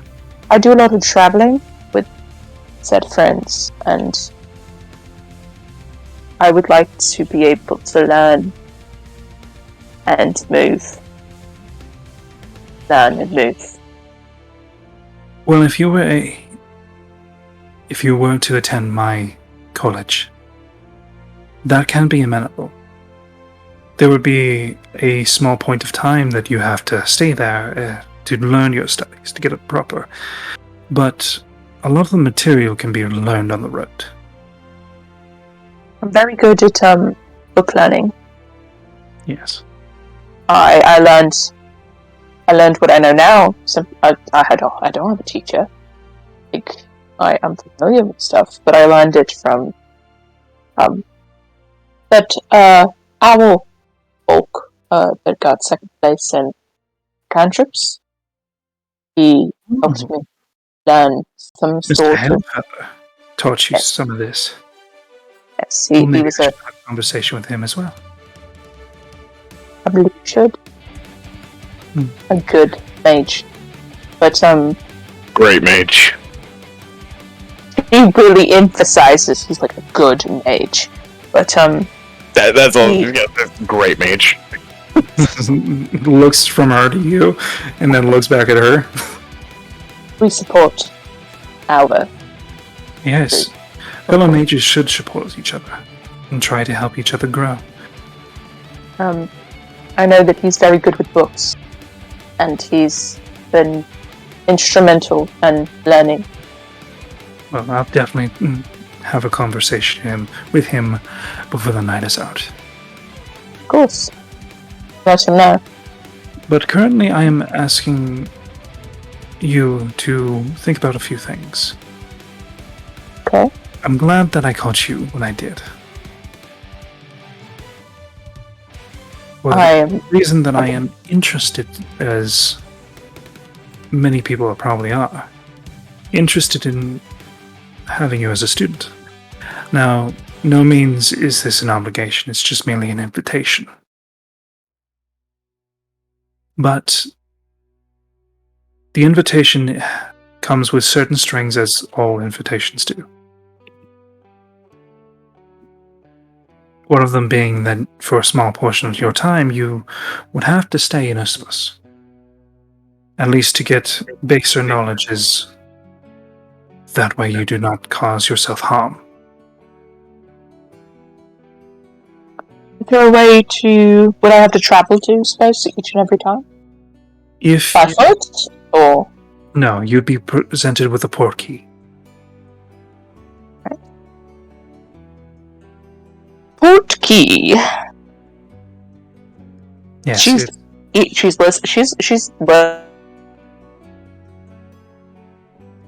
it is a device that would allow you, and as well as your party, access to Uspos. It's not periods of time, and she's like,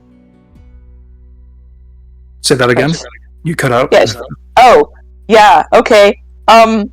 She's one of the big drawbacks that she had about picking Cassandra is simply just because she is an archmage in Uspos, and Uspos is far. So she knows that her school's there, but if presented with a way to get there, then whenever she does need to learn things. Yes, that's basically what she's offering you, as well as a non-disclosure on the happenings of Uspos. Many countries tend to have a keen interest in Uspos in the ways of force and try to get that knowledge. I understand that. Basically, anything that is of a certain degree would have to be full disclosure. Keep secret. Anything for public use, because Dunamisty is very powerful and very raw magical school. It'd be best if you did not teach it. openly. As it could bring harm to other people.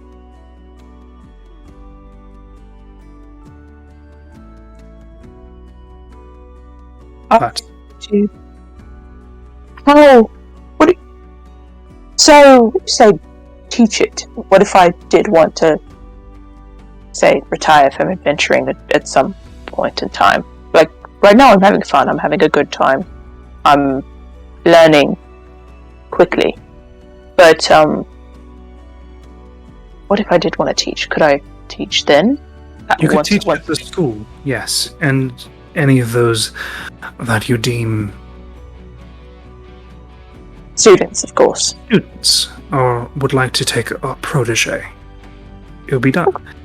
The Okay. only requirements would be that of being able to cast spells of 5th level, 5th circle. Then you have the opportunity to become a teacher.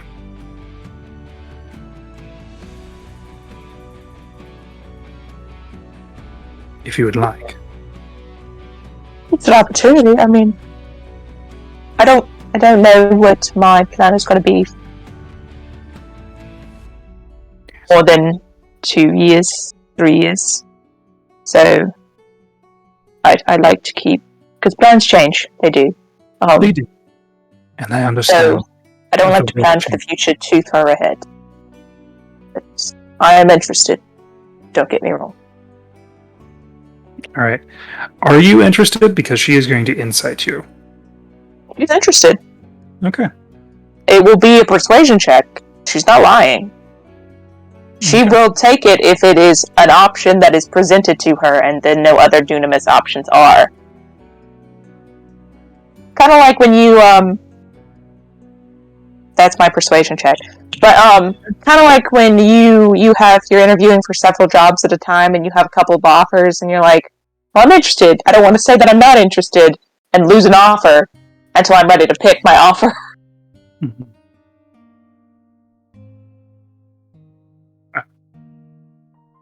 I'm glad you were able to hear me out.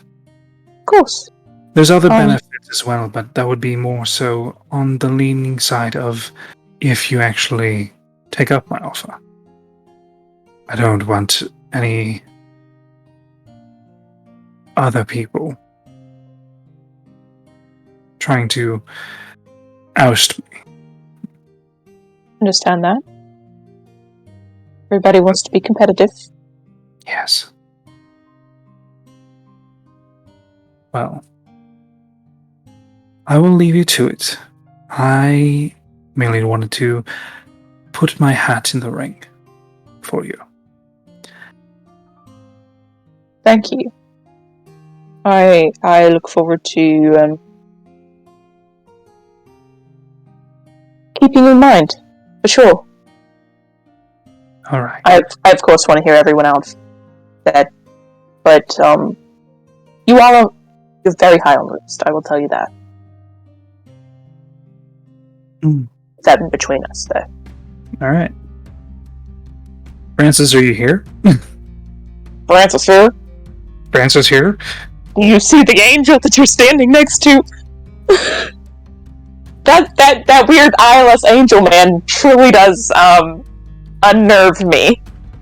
Francis is just standing on the other side of the door. Yeah, no, Galen is the only one that knows that this man's an angel, and he is like, the fuck? Francis is, just because he doesn't want to get too... Because, what was it, Dean Chaplin said... You're cutting out. Yeah, you're cutting out. You're cutting out. More. Alright, hopefully that's better. It's always when I get home, transfers to Wi-Fi instead of, 5G. What was it? So Francis is, he's trying to stick around to help out Holson where he feels like he can, but Dean Chaplin already said that Francis had done a little bit of damage already. So he's trying to keep that to a minimum, so he's trying to stay away, thus putting him in the opposing position of this gigantic guy who's at least 5 times his size. also an eyeless angel, but you don't know that. I don't know that. So Francis is just doing his best to fill the space that he's in, which is Little 3-foot man. 3 foot solid. Compared to the 6'6" individual. It Not doesn't even have half eyes. I'm not even half his weight. I'm just a knee knocker to this guy. What the fuck? At least I'm not an ankle biter. But yeah, no, that's all Francis is. Just paying attention. Just doing his best not to hurt Olsen's chances in any way. So yeah. Unfortunately, due to the fact that you are at the door, you hear none of this conversation. that's perfectly fine. I don't think he can read lips either. It doesn't seem like anything's happening that looks like, what's bad. But again, Francis is doing what he can, or what he thinks is best for Holson, because the last thing he wants is to ruin this opportunity. He's just worried for his friend. Yeah. So she basically bids you adieu, and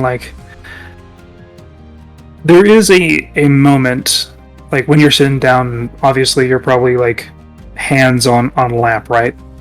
Mm-hmm. She does pat your hand. Well, I hope you enjoy the rest of the party, and I hope your prospects. Did I feel anything when she touched me? Yeah, no. Just Okay. touch your hand. I just want to make sure she didn't just cast a spell on me. So, And hope your prospects.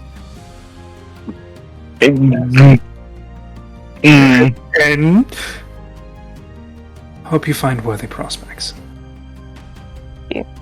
I hope to talk to you again. All right. Yeah, I Lynn will- would like that hand touch. I didn't like that hand touch either, but I'm not going to say anything. I just didn't want to. I just want a spell cast on me. That's all I care about. Hold on. She pulls away the hand and lets you leave. Oh, she doesn't leave? Not currently, no. Alright. Oh, I was going to wait for her to leave. Yeah, I was just trying But now I don't want to be. I don't want to be awkward. No, we gotta go. We gotta walk out. Yeah, you're not important enough to go last. You're just a potential student. I'm not. I'm definitely not third place. That poor girl got dropped like a fucking hat. Yeah, but it's polite for you to go first because she's the position. Yeah. She has the status.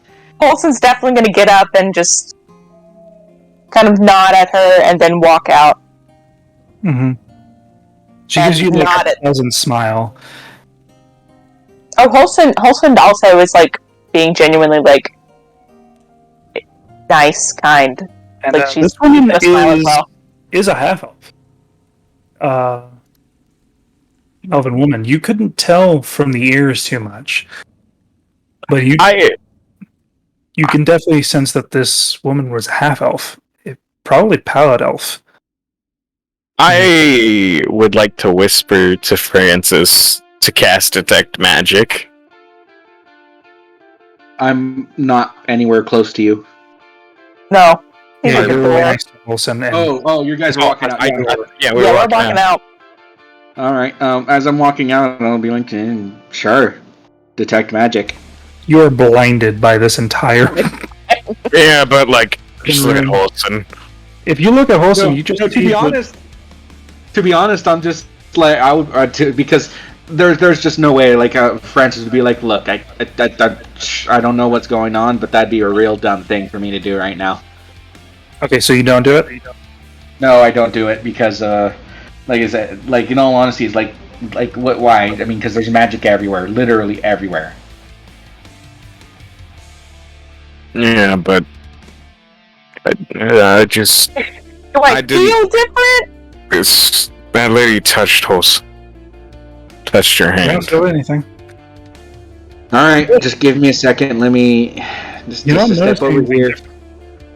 There's. And I'll let Galen know that I don't feel any different. just to be sure, and as isn't, I think we're far away enough. I will also whisper to Holson. Yep, you're attempting to cast a spell in a room full of magic users. I mean, I don't think they'd care about detect magic. I'm just talking to Holson with the mask on, so no lip reading here. Like I said, it's a half mask, so it goes nose above. Why don't we just go to a wall? You can look at the wall, and I will look out. You do realize this entire building is magic, right? I'm talking to Gallon. Just generally as a person who plays a game, as myself. I will go stand in front of a wall, look out to the crowd, and you can talk to me. Therefore, you are facing away, so a lot of people can't read your lips. If that's what you're worried about. Okay. As you're moving away, Cassandra reconvenes with her person. As you can also see, the large man does say something in her ear. Can I hear? If you're walking away, no. If you're staying right there, then yeah. Can I attempt to hear? You can certainly try. Use them bad ears, buddy. Oh, I am. That's a natural 20. 28. Or 28.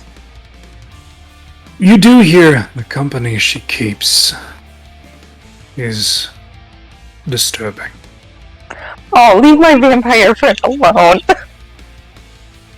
He's But my there is bestie. no indication of corruption. Oh, he was scouring you. Yeah, and upon hearing that and turned away, looking at Holson, I'll say, yeah, so, their big man is, he's celestial. An actual celestial. Seems he, scoped out me. Does he know what you roll? That I'm alright, at least. Well, you are. You're wonderful. I wouldn't vouch for you, but... That's not what he meant. Regardless, hold on. Let me do this check thing before let me just blind myself real quick, just to make sure, and then I'll do I'll cover my eyes a little bit to control it, you know, like put flares on the side of my eyes so I can just focus mainly on Holson. Blinders. And then blinders, and then I'll go ahead and cast the detect magic. You detect magic. There seems to not be anything amiss. You do realize that if you didn't have blinders, it'd basically be that scene in Sunspot. Yep. Where you're looking at the sun at 2%. Yep. No, Francis is immediately turns it off, and you see him just start blinking, rubbing the side of his eye. Don't ask me to do that again, but you're good. In fact, you were the blind spot. It's actually going to be up for an hour, or how long? How long is detect magic up? 10 minutes. 10 minutes. You're going to be blind for 10 minutes, buddy. Unless you I like can it. turn it. I can turn it off. You can turn it off. Okay. You can drop the spell. But yeah, no, Francis is just kind of you still see him blinking, because even with the blinders, that was bad. Yep. There doesn't seem to be anything you notice other than the magical essence of. Also, I'm wearing magic clothing. Yep. They're mending. Yeah, no, Francis is just besides the normal stuff that I'm used to seeing, yeah, you're fine. Good. Okay. I just... Just to kind of speed this along, there's only one other person that I truly want to talk to, and I'll say that, I don't want to go directly after talking to Cassandra for reasons. I'll, make small talk with several other people who were interested and be like, oh, yeah. Lovely, amazing. Mm-hmm. Glad that you're interested. Maybe, just generally being kind, keeping her options open, showing that she is interested in talking and interested in the conversation, but Like, if they offer something that's not, like, learning more about certain things or learning more about, like, magic generally, she'll politely decline their offer and just... Okay. While I understand... So, like, Gareth, not gonna really suit her, but she will talk up Francis. So you talk up Francis To Gareth, yeah. Because, like, I can't really do anything about a machinist. I don't know how to do those things, but this guy really does. Kind of like disjointed, like, why? He does regard you, Francis, and like any day of the week. Yeah, he does regard you, Francis, as like the one person and he remembers who spoke up and is glad to meet a fellow, artificer at these events. I just, pleasantries, like, yeah, no, I appreciate your work and everything like that. It's an inspiration. What was that? He does ask to see some of your inventions. Show them guns. I got nothing really to show. I didn't come here prepared. In fact, I didn't even know there was the Artificers exhibition today. Does he have his guns on him? I don't have my gun, and nor do I have my the judge. I think you have the ball. The judge is not my gun, huh? You have the ball. I do have the backpack, yeah. I mean, like, the only thing I can show is... modifications to the judge, right? Huh? You've done modifications to the judge, right? No, I haven't. Okay. Yeah. The only thing I have to show is the turret, so the backpack, and then I do have the plans for the jury, but that's very hush-hush, and I don't want people knowing about it. Exactly. But that being said, the only thing I have is this, and he kind of like gestures to the backpack. It's I gave him the technical terms of it. Hey, Palmer exists too. Yeah. He's just a homunculus, though. But he's your homunculus. Yes, don't be humble. This is not the place to be humble. Yeah, no, but the thing is, see, that's the thing, though. I'm talking to somebody who is many times 1,000. Oh, so when Wholesome starts noticing that when doesn't just go, oh, okay, so you're just getting started. Yeah, so Wholesome is going to make him sound amazing, and because he clearly won't do it himself. No, so she's because it's just not his thing, but. Look, Holston, I get it. I have a talent for being able to assess and analyze these things on the fly, but it's just like I said, and I kind of show him the backpack. He does examine the backpack. He does regard your homunculus. Mm-hmm. You don't regard. Notice that there would be, because it's a salvage made piece of tech that I think has a pretty advanced form of powering it, the trapped magic inside the ball. That being said, there are some pieces that would say, because from the salvage Wistech. So he does regard the Wistech and gives him a little smirk. Is like, I see from my failings births new fruit. Yeah. It's in Newland Bay. They're not very common, but they've always been the highest quality stuff I found. Makes me glad that there are some still tweaking other people's works, making improvements. I mean, at the very, it would only be a waste. I mean, compared to everything else that I was getting, at the very least, it never rested. How are you power? And he looks at the power source that you're using. Yeah, no, Francis will go ahead and... what was that? Did you make this yourself? Mm-hmm. Olsen's nodding. Francis will go ahead and pop it out, and the thing still works without it on. It just doesn't light up the same it did. You made an etheric nexus. In more advanced terms, technically. It's just I got real. It's just a matter of really intricate glasswork. To be honest. I think you're selling yourself short. But there are some issues. Considering that I'm just a salvage junker, that I pulled this off. Yeah, you're a salvage junker. This by himself in a cave With scraps! with a box of scraps. Yeah. Tell you what, if you ever head, Mr. Stein, if you ever head to Harmon, I wouldn't mind to get your thoughts on a few things. To be honest, if I ever get the opportunity to do such a thing, that would be great. After seeing what I've seen today, it would be a lifetime opportunity for sure. I think you have a lot of potential. And I think Thank you. you and I could make, well, improvements. Well, After so many years of... I'm sorry. Go ahead. no. By all means, I was just going to sell myself short again, like I have a tendency to do. It's okay, young man.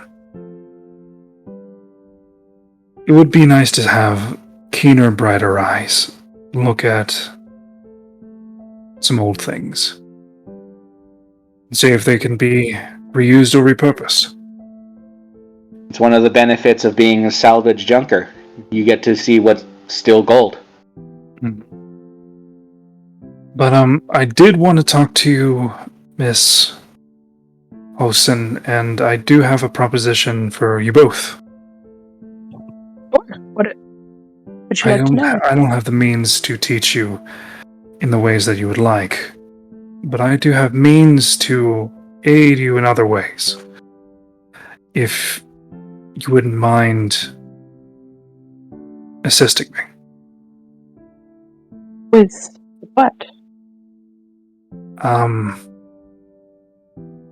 Practical application of formulaic magics onto constructs. Specifically your Okay. Specifically what? I didn't hear that, I'm sorry. Specifically your formula. Would I get credit or? I would pay you a stipend for the use as well as full credit on the remarks of because it is your spell. And it's your formula to do what you will. Let me think about it. I am interested. Let me think about it. I'll talk it over with Francis as well. All right. Yeah. And Is he leaves you. there any way to keep in contact with you in regards to this? Or any easy way to do so? I do have certain things in the works. Here. You can have a sample.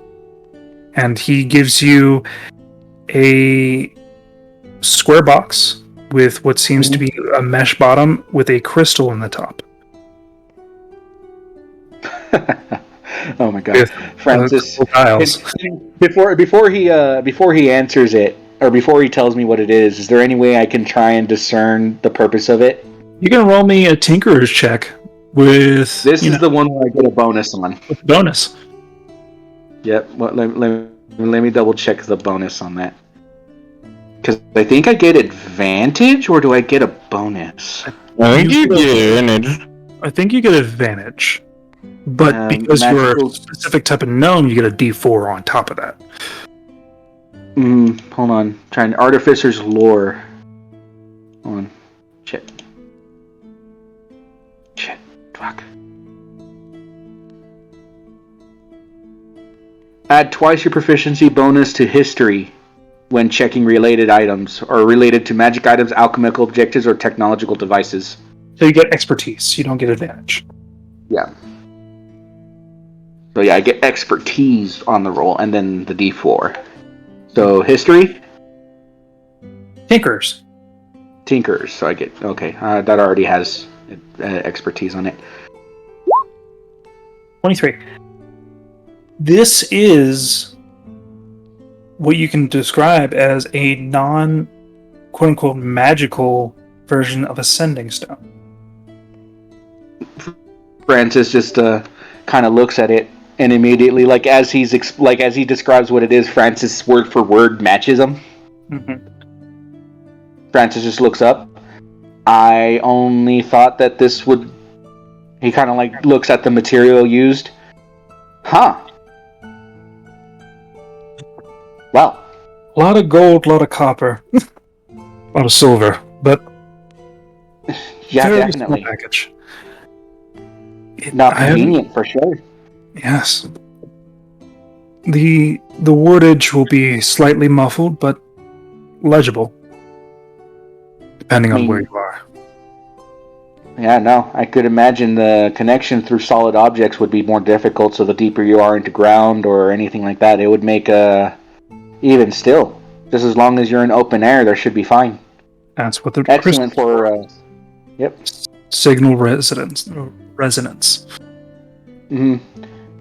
Despite that, you'd, and then just technical jargon. It goes a full minute. Yeah. But if you use that, that'll actually contact me directly. All right, and since it's purely mechanical, it goes straight into the bag of holding.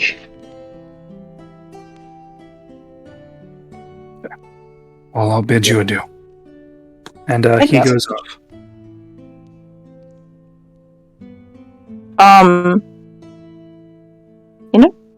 To be beaten too bad. Boris does say, can we have a demo of that spell that isn't, something unskilled? Mine? Yes. I will hold back. Does he want me to cast it on him? Yep. Okay. Just Francis will just be like, as note, this is demonstration. For demonstration purposes, all parties are aware. And, Boris, gruffly makes room as he takes out a hammer. God. She once again looks at Calder, and she's like, I'm gonna get to talk to you eventually. And then she just tells everybody around her, just, give her about, 10 feet. That's what Francis was doing, working on demonstration ahead, demonstration, all parties are aware. It's 10 feet from Holson. Yep. You can choose. That's the thing, it doesn't affect people if you're not aggressing them. Yeah, they're not aggressing you. They have to be actually attacking you for it to work out. I will, So everyone else can just kind of, walk up and be like, ooh, touches a strand, touches a piece of iron.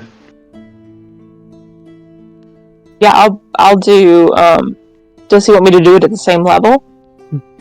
It's dealer's choice, but, the first level would work either way. Well, I have one more third level left, so I will do that. Okay. And I will just basically take my iron shavings out and just as with much flourish as she possibly can and as smooth as she possibly can blow the iron shavings in his face. Alright. He takes it in stride, and he is going to roll to hit you. Oh my god. So that's a Okay. 11. It's a 20 to hit me? He needs to make a dex check. He will willingly fail. Oh, he will willingly fail? Well, he fucking hits me. For sure. For fucking sure. This. So it gets reduced by 8. That was a first level cast, so add +6 That's 6. to it. Oh, you might actually. Might actually be okay. 14. Oh, did you say third level or first level? This is third. This is third? Oh, yeah. Yeah. It's cast up, so 7. So I don't have the focus, so 7, 8, 9, 10, 11, 12, 13. 1 point hits you. So I just like... You just get a bonk on the head. You get like a small like tap in the clavicle. Or no, the sternum. I look pretty unfazed. Mm-hmm. And he's like, oh. And he's crushed. And he crushes, and he looks like he took the damage, but he is smiling. It is pretty fun to cast, though, you know? I will say that. Impressive. Would you like me to heal your wounds? I've got it. Yes. I feel like I've got my own personal healer here. Yeah, I've got it. As he just, without moving, begins to heal. I think Boris is what is Boris? Oh. He's a war cleric. He's got it. Mm-hmm. And you see like a few of the committee people were like, Are you serious, Boris? Like fucking here? Yes, I have watched. Yep. And I will just, I'll just touch Holson 1 point away on hand. Okay. Like, I got hurt for a lot more than that when I was fighting, but it's... Yeah, because there was 2 people, and one of them made a save. One of them made it, but I will take my 1 point. Thank you. Wait, how hurt are you? I'm not that hurt. I was just hurt 1 point. I think somebody already healed me when I did the fighting. Yes, he did. Okay. So he like nods with like a smile and like thanks for like letting him have the demonstration. Just shake his hand and be like, you're very welcome, of course. Yeah, his hand overlaps yours. Oh, I'm sure. Mm-hmm. And your last conversation will be Calder.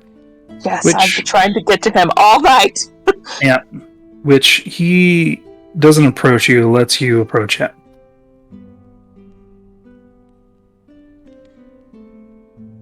Is there anybody around him when I show up? The Auburn, the same guy. The same guy? Same guy he came with. He'll make a note to, like, notice both of them. And,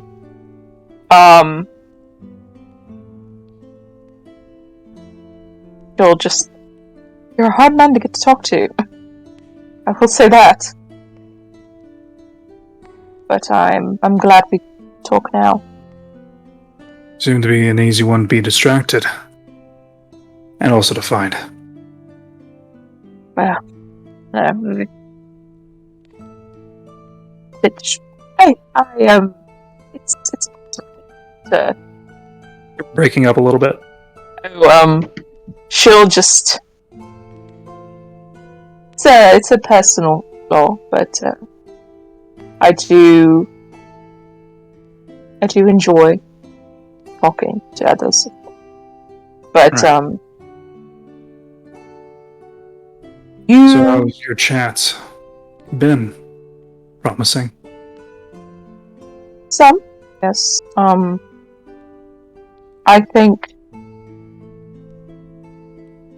definitely think, is Cassandra looking at us? Cassandra is... Roll me a perception check.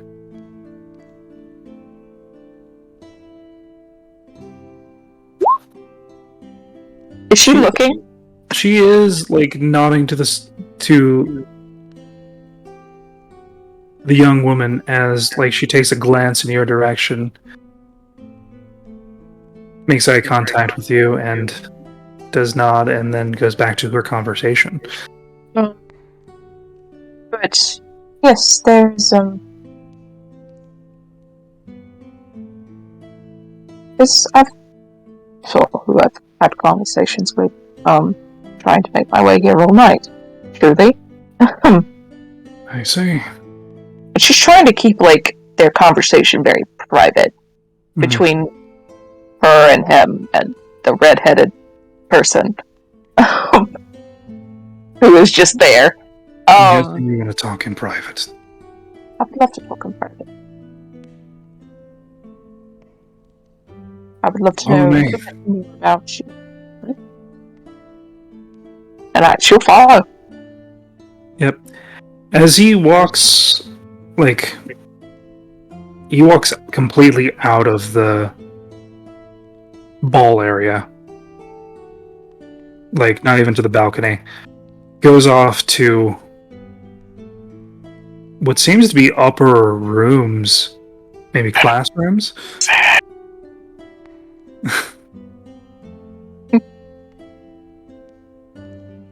And just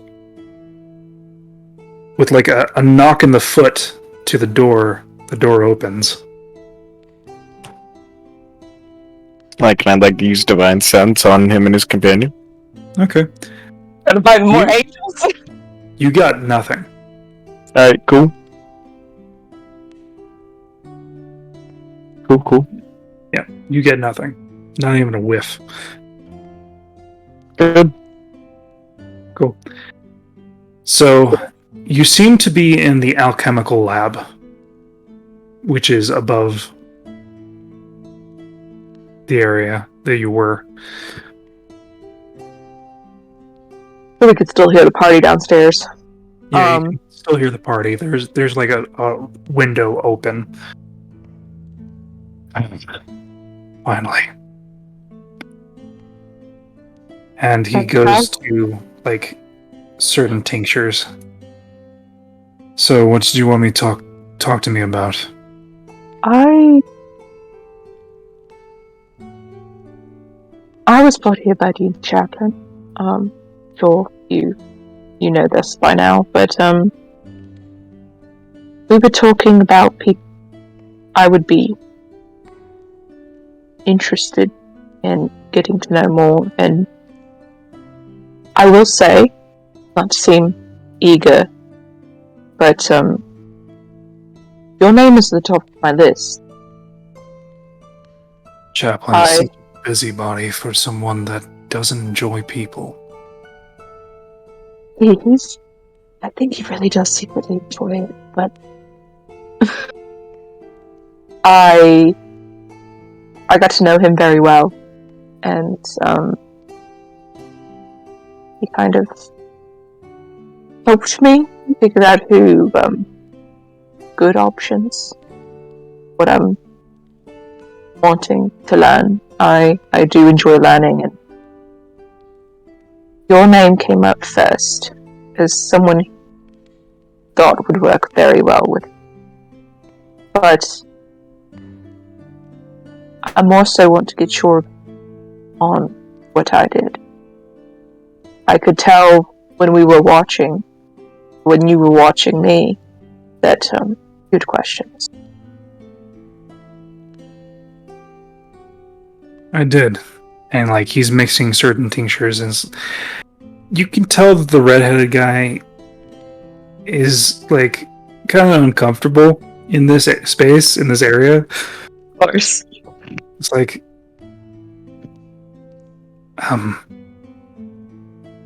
why are we... Please stop that.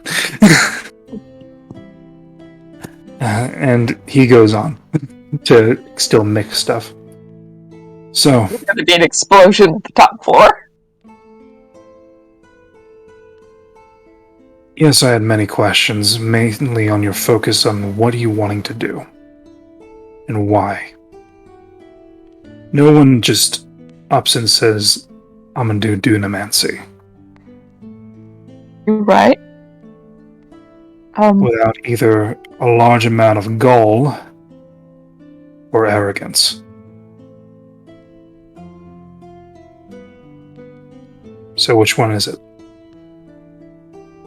I find it interesting that only a certain select few are able to practice it to the point of it being a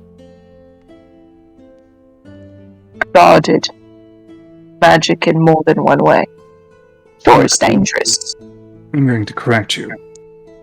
Because you seem to believe this type of magic is elite. Has its own status.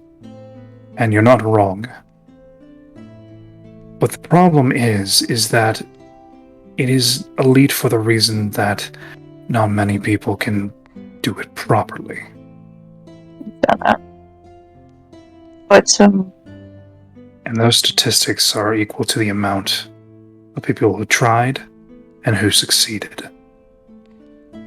Which I'll tell you right now.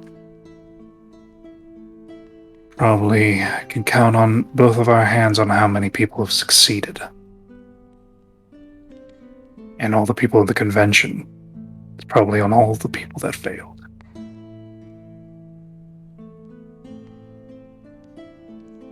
I want to make it accessible. I want to make it safer. People to cast it. That's my end goal. I don't know how I'm going to yet. I'm intrigued by it. You're intrigued by it, and you want to make it accessible. Accessible as I possibly can. I believe certain people get certain things. How do I put this? How do I put this? I believe certain people get certain view in their minds about those who can cast Dunamis and those who cannot. And those people are right. Ending on how you see that argument. I just don't do. I just want to make it safer for people. So, a little kid who may have a knack for, I don't know,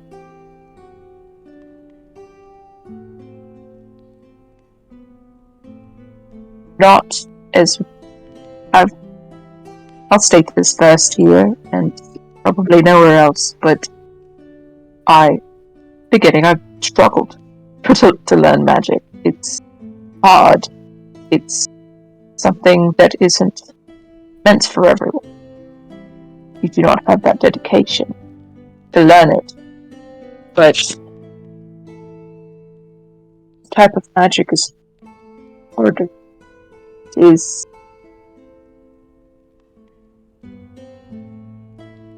complicated. And I would like to make it easier. You seem to be like moving away. Could be that my mic. It could be that my mic dropped. Yep. I thought it did not, but it's fine. Her whole argument is just she wants to teach people that wouldn't normally get access. That's her whole argument. And so you want to be more accessible, less dangerous, and those that desire it can learn it. Is that what I'm getting? Of course. I don't. Yes. Okay.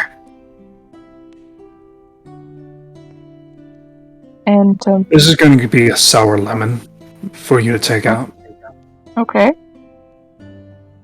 The reason why Dunamancy is so hard to get into, it's not just because certain people have an affinity for it. It's because there is a limited amount of people that have affinity for it. Dunamancy is a lost magic that was recently regained. Past couple hundred years, yes, but it is very raw and primordial. It deals with things that make actual people disappear. No trace, like they never existed. This is the nature of Dunamancy. It is raw, it is dangerous. Do I believe that only a select few should be able to cast it? No. Do I think those that are competent in magic should cast it? Yes. Because they need to know the risks. I think we both agree. I also think that, risk, no magic is without its risk. Yes. Especially one that is newer / older than most others. Exactly. But they all were refined eventually. What they are now. Mm-hmm. Refined. I mean, to point to, if those who cast revoke fire at the very whim, I'm sure when they first step at that level. A regular casting fireball did not go as planned, always. But, being that of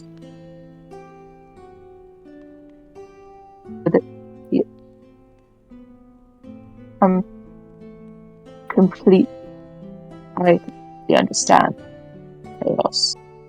Yeah. All power.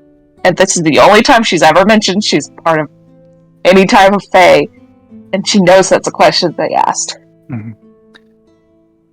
You do get the reason that, since you're telling me, that's not going to give you bonus points, right? No.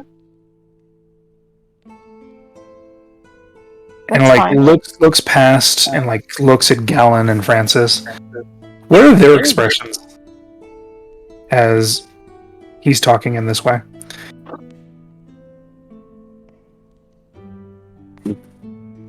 Gallon's expression, since you can only see the bottom half, nothing. No. He ain't getting shit. Cool. How about Francis?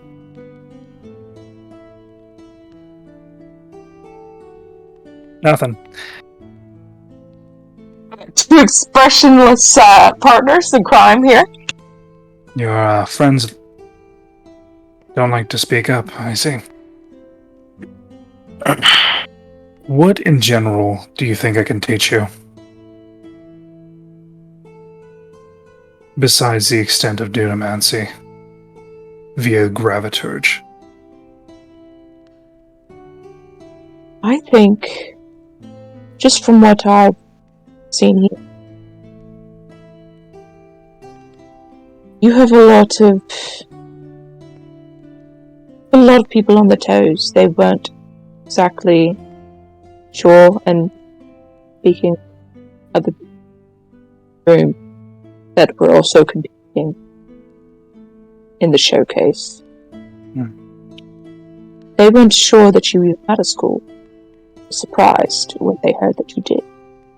And that's on them doing the research, but I think you have a lot more to teach me than maybe the Archmage of some school.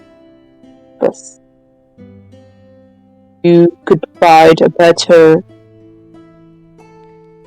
personal experience with than maybe someone entertaining 3, 4, 5 other people as a student. Personal student. You seem to actually care about the person so than what they can do. And that intrigues me.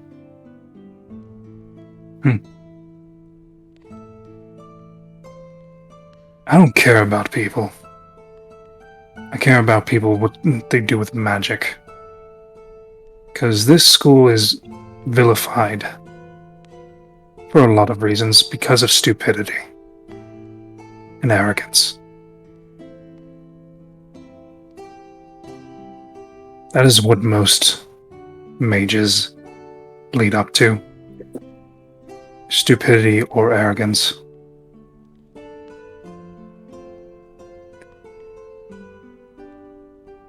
So, the choice is yours, but it also is mine. The reason why you want me as a teacher is because you see something unique, something against the grain. Something to keep people on their toes and keep them scared. I wouldn't say That's what I'm scared.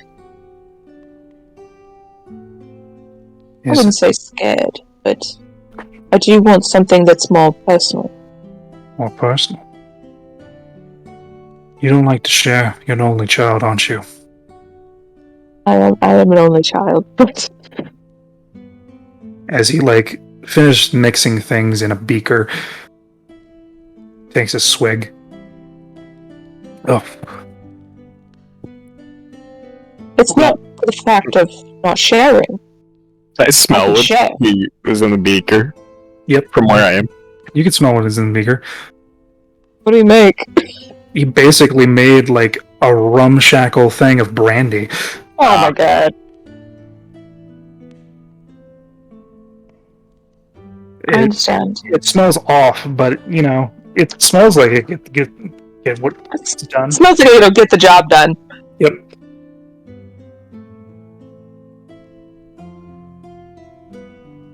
While I'm an only child, I can still share. I work with. She'll gesture to Francis. I brought one of his kids here, actually. Francis, have you heard any of this conversation? I've heard bits and pieces. To be honest, I hadn't been paying attention. But when it's brought up to his kids, Francis is giving Holson a why are you bringing them into this kind of look. It's just one kid. I'm only gonna bring up him. I'm not gonna bring them all, but Why you're bringing up him especially? Got an interest in magic. Doesn't have to be this magic, of course, but Francis just kind of gives Francis a wide-eyed "Why are you doing it?" but smiles all the same. I'm familiar with sharing. I have a crew of friends, and we all work well together. Do you now? I believe so. I'd like to think we do. So you would take the advice of your friends? I would. Then why did you not take the one that you pointed out to? Francis is just kind of giving a kind of look, a little deflated. I took his advice in stride, but it's still ultimately my decision. It is. There were others that had different. Definitely, not being reckless about them. How long have you been in the game? The wizard game? Or the magic game generally? The people game. Oh, the people game. Well, been an only child for longer than I have been part of a cohesive group. 160 years don't disappear for a while, but I think I've been with these people for a considerable amount of time, and a lot has changed, and I've learned a lot from being with them, of course. But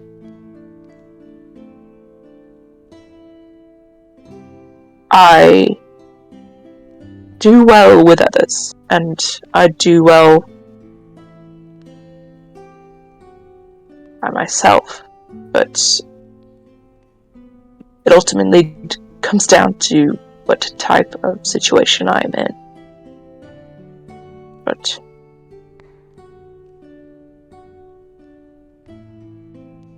I do take their advice. I do genuinely trust what they say. But sometimes others in my group have different opinions, and I'm allowed to take theirs in stride as well. Okay. That's fine for your group, and that's fine for regular people. As he pulls out his rod, taps it against the table that he's at, and points it towards you. I don't flinch. I don't know what he's doing, but I don't flinch. And casts a spell. What does he cast on me? Casts past you. As you feel a ripple of air towards Gallon. And past your head. But you haven't been in the wizard gang. Yeah. As you can tell, what he cast was Dispel Magic.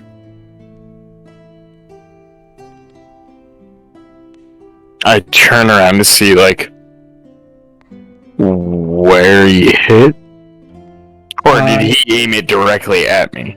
He aimed it a little past your head. Yeah, I'd like to look. As you hear and see a small clinking gem hitting the ground, lifeless. Francis will pick that up. And I would like to examine it real quick. You can roll me an Arcana. As it's quickly turning to dust.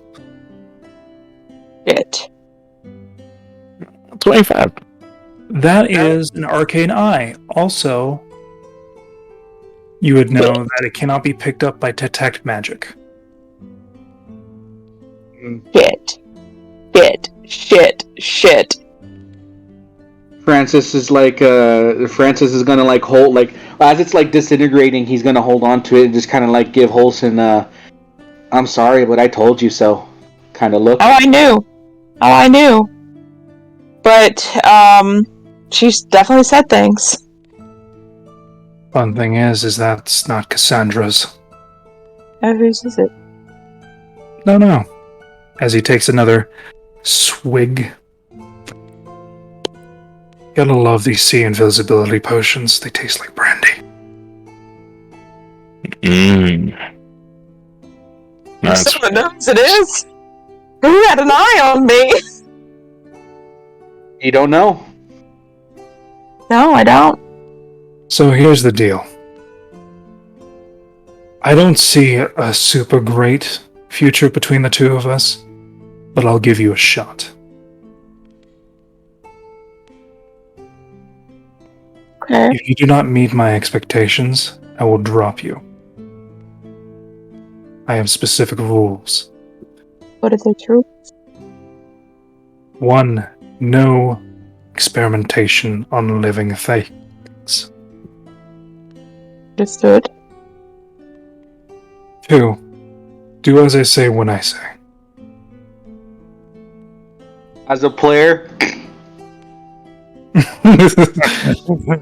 Oh, she'll do what he says. There's one thing between being a peer and then another thing between being a teacher. or a student, Well, yeah, I was more so talking. she'll do it. She'll complain about it, but she'll do it. Thirdly, I'm not your parent. I don't need another parent. I'm full. Good. I think I'm good on those. And you should have enough life lessons. I do. The rules that come after will be determined on your performance. I do have a question for you. I do travel a lot. Am I able to learn on the road? Yes, but you can't come to and fro. I also move on the road. I won't be giving you a port key, but I'll let you know when you're able to join me. Okay. You have potential. But let's see if you're arrogant or stupid. I'll try not to be either. That's the dream.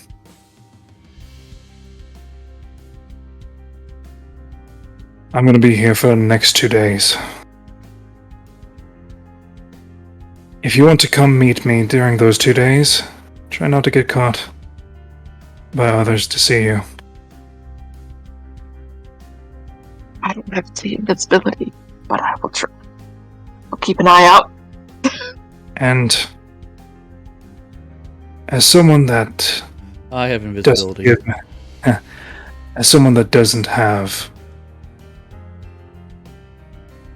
the option to give out many chances, if I drop you because of your health and your safety, they will not be coming back. I hate to lose a student.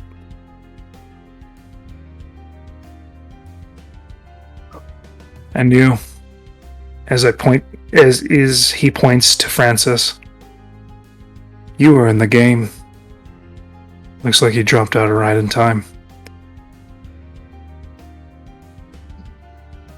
Francis kind of just looks at him with a knowing, yeah, I know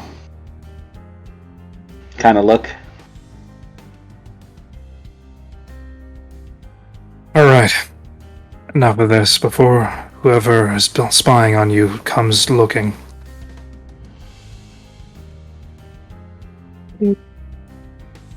Try to talk with them then. And she's gonna... Winston, Nod. take me to the party. I was named Winston. And the red-headed guy was like, okay.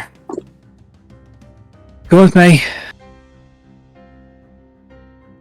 I will follow him. And can I ask Winston a question?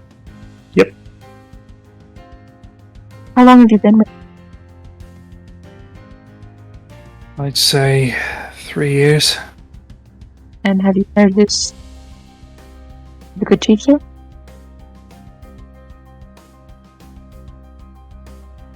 When he's a decent teacher. The fact of the matter is that you're fairly lucky. You barely gave me a chance. Been with him for 3 years, so It's complicated. Most things are. Get you down to the party, or the person that brought you should take you home soon. We'll be bypassing Ingford. Here's. Oh, thank God. Yeah, no, Francis takes in a deep inhale at the prospect of that, and as they're walking, and once we're away from this guy, and we're kind of alone, while kind of like making sure to like act like he's scratching his nose, covering his mouth. Are you good, Paulson? Will catch my sword and essentially like barely move my lips as I cast a message. I'm alright. I got what I wanted. Enough of it. And now I can think about it. Saying yes. I do want to throw up, so we're gonna go to Steam Chapel. We're gonna get out of here before I do that. And you do. I do take you back to Ingford, where you all can rest. It'll be the next day. No, that's fine. She's been talking to Dean Chaplin from the minute that they got in the little carts. Yep. But just before going to bed, so you have 2 offers, right? I have several offers. I'm sure. I mean, which ones? Two Or that how many are you considering? seriously considering. All right. So Francis will ask you before going to bed. So do you plan on taking the easy road or the hard road?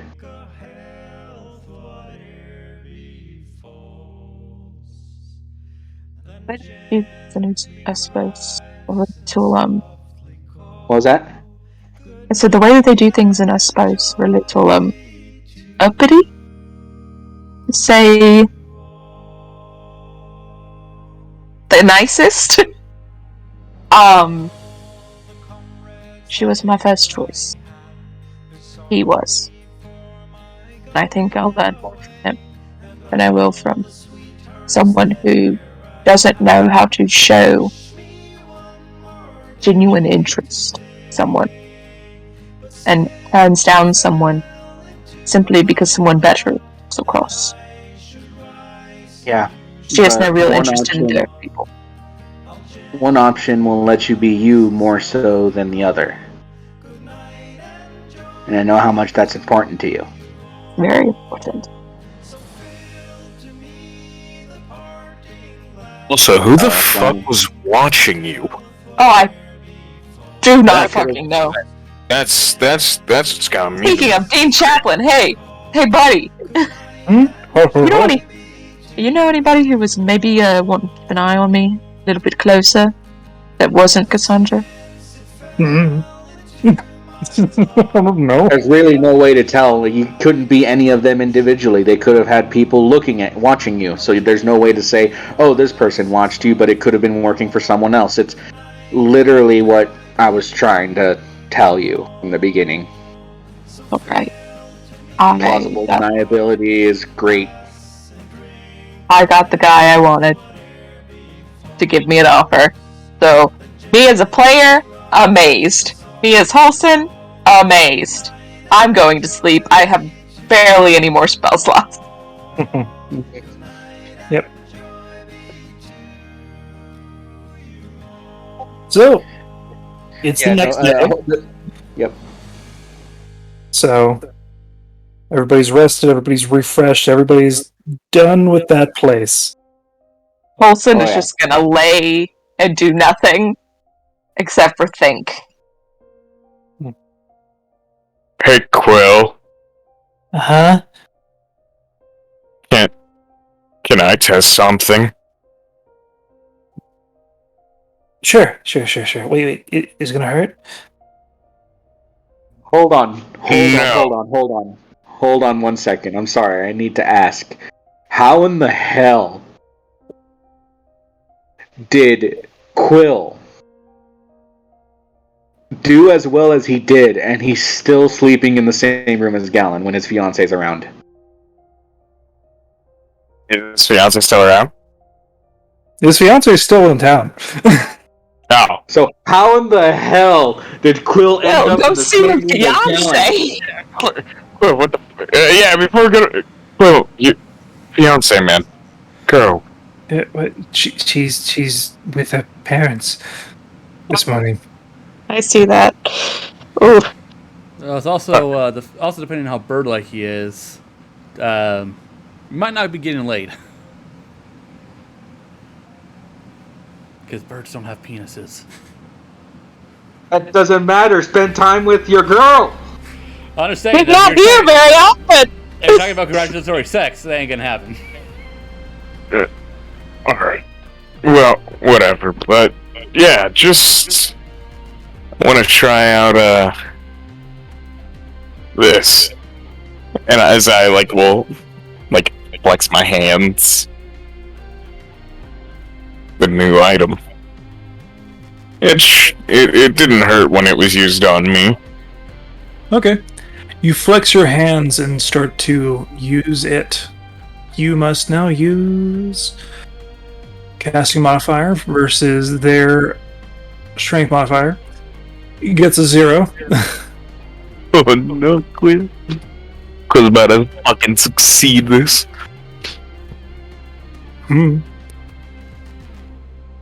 Okay. You roll your charisma check. 22. All right. At 20. No. I had to get a nat 20 to succeed. As you lift, and like you see Quill's eyes twitch and like bulge a little bit as like he's slightly contorting. That doesn't feel good. Yeah, it feels weird. And I'll drop it. Plunge the air? I didn't raise him up that high. Like 2 inches. Yeah. It's all No. jostled. He's only like it's only like an eighth of him. It's quite neat. Yeah. Oh, what was that? Don't do that again. It's bad. I It's just weird. picked you up by your blood. But I feel like you reached in the center of me and like a lift. Yeah, I did. I don't like that. Also have this. And action summon Bloodlands. Action Bloodlands as you just like pierce. You summon a sanguine lance that like extends 10 feet and hits the ceiling.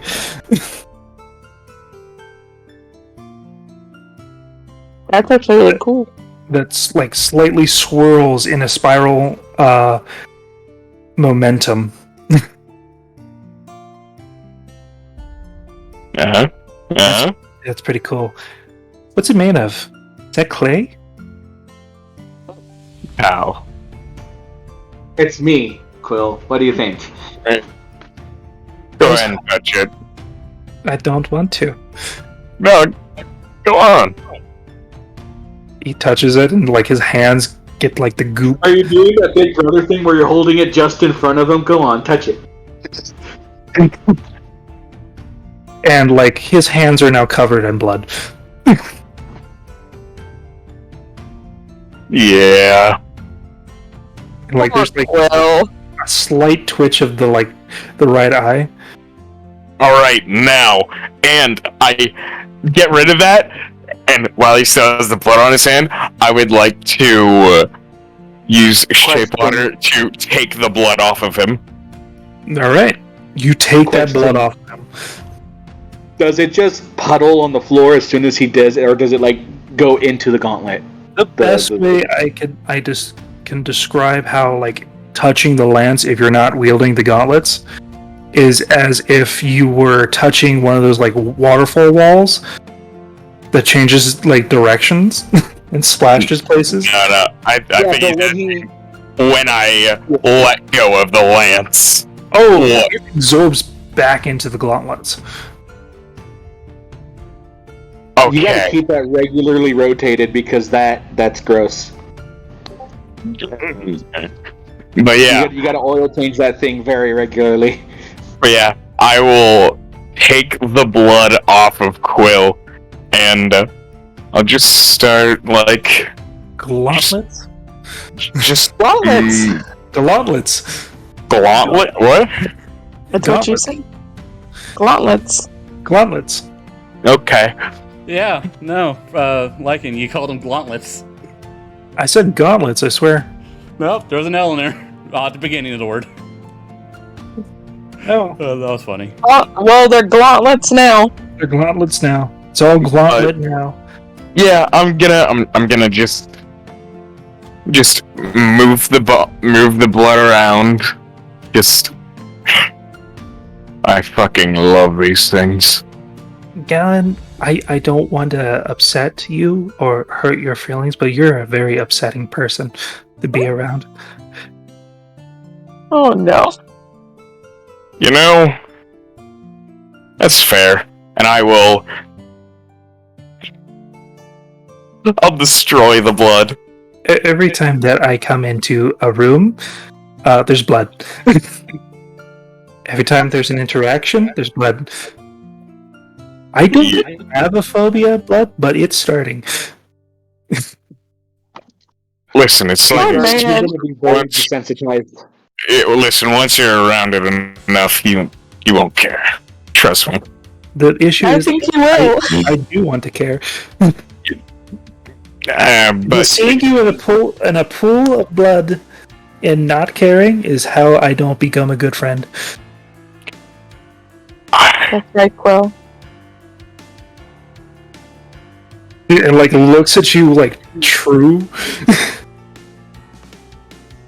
But also looks like he's about to throw up. it's. Well, I don't think this is gonna be the end of it. I think there's gonna be more blood. How much does my heart need to steal? I don't want you to freak out. Too late. Okay.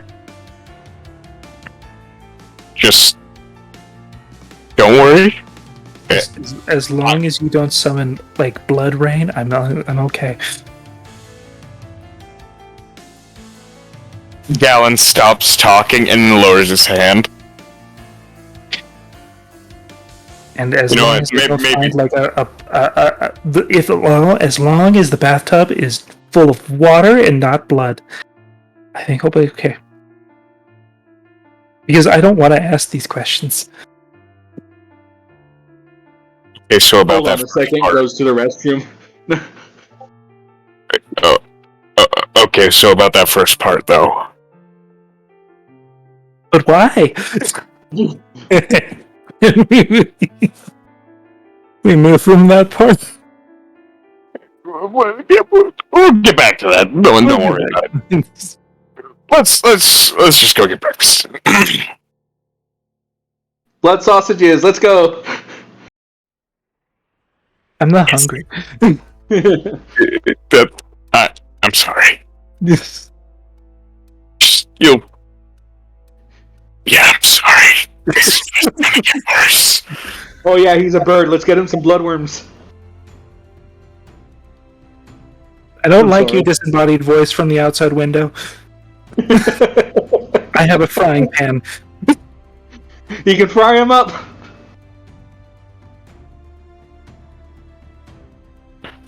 And we go on to the next. Akira. What's the cure doing? What are you doing? Well, seeing sorry, I was working out. Seeing how I am wanting to do my thing as quickly as possible, I'm continuing making Oscar my best friend or whatever until Francis thinks it's time. Okay, until whatever. I will say, in character, Gallon tells you, give the kid fire wings. You said this before. In I character. know. I'm gonna keep saying it in character. Fucking do. Listen, if he starts asking for an example of magical abilities, I'll do it. But I don't think he's interested in the magic part of me. I don't think he cares about that. It's letting the kid fucking fly. That's the thing. That's the That's problem. cool. That's cool as shit. So just to get a gauge of meter from Francis's point of view, how is this working with Akir? How far are we along with Oscar? You want to get a sense of like how Oscar is enjoying Akir? I guess like again to gain a sense about where we are percentage wise, just to get a number towards it, so that way we know. Like, what's the friendship meter to like having a strong enough bond to pull this off? That would be a high insight. Fuck it, I'll inspire him. I still have a terrible insight, but let's fucking do it. I'll use my reroll. Okay. I'll use my lucky coin for the day. Okay. Okay, now D8. It'd be, yeah, 25. 5? Okay. To give you... This isn't a percentage roll, but to give you a generalized feeling of like, with some details, Oscar does like Akir, and like he's on this pedestal for Oscar, not necessarily as a hero, because he's aspects, are your standard hero. Yep. He doesn't idolize Akir. He thinks Akir's great, and he's cool, but he doesn't idolize him in any manner. The thing with Oscar is that there's a lot of like exploits that Akir has. Oscar does see the potential of like what he can do and potentially do with hard work via Akir's thing. But there's this divide just as people because of the certain things that has been like done.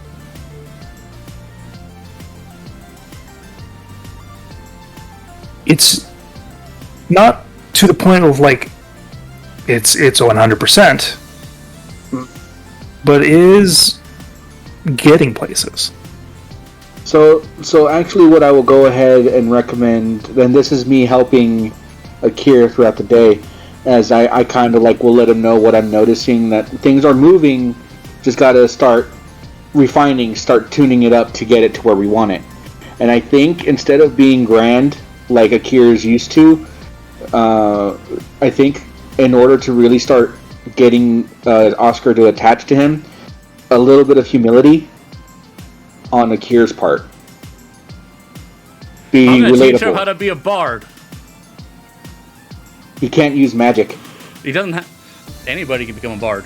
It just takes... Yeah, anybody could be a troubadour. It's just... It says true bards are not common in the world, but but it is ability to discover the hidden magic in music. Mm. And stuff But be a little bit more humble. Like maybe touch upon the life of Akir beforehand, before being great. I don't know. Yeah. There's also just general interest that they're different at.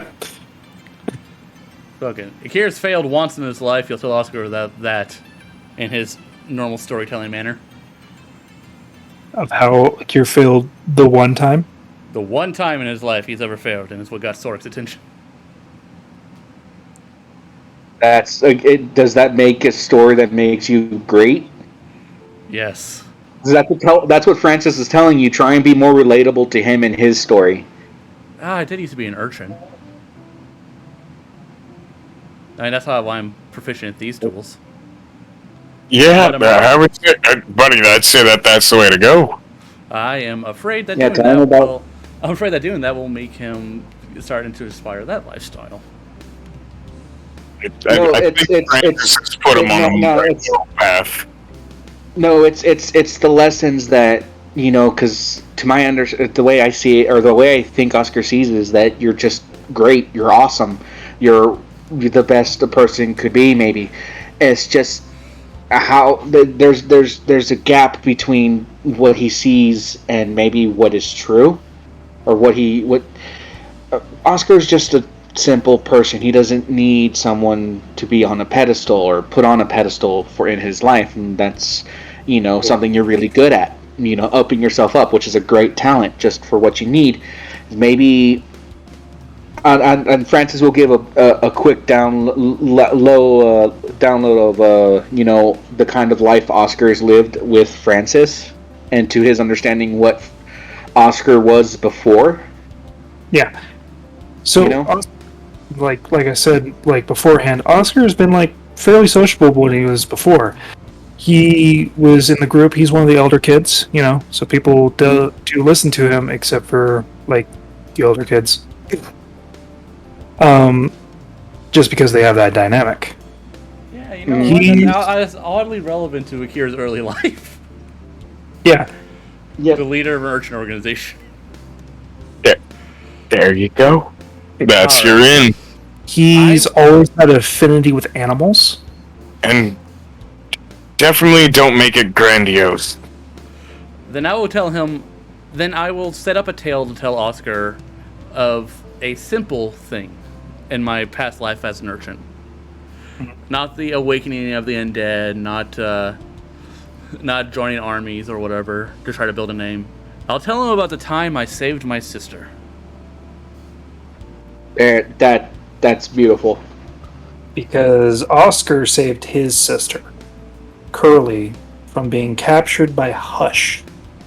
If you remember. Akir's sister, he met her at a brothel, and she was not willingly there. Mm-hmm. Earned her freedom through tasks. Self-sacrifice to save a loved one, you know? Mm-hmm. Those are stories like that of that part of your life is your ticket to really developing a bond of, you know, like a connection with someone like Oscar. Yeah, because you're doing great things to inspire yourself as a hero to somebody else. It's about relatability. Very well. I will fine-tune my story about saving my sister and then tell that to Oscar later today. Mm-hmm. So what that's if anything. So when he makes the rolls for that later, that's Francis's assistance to get him advantage. Okay. I'll just roll it now because I got nothing else to do. So that is going to be a persuasion check. Then D8 because why not? I really want this to work. Fuck. All right. But hey, 25. Oh, we get a fuck on 25. I am a bard. You failed so badly. You know, it's only a 25. You want my reroll, pal? I got a +8. Uh-huh.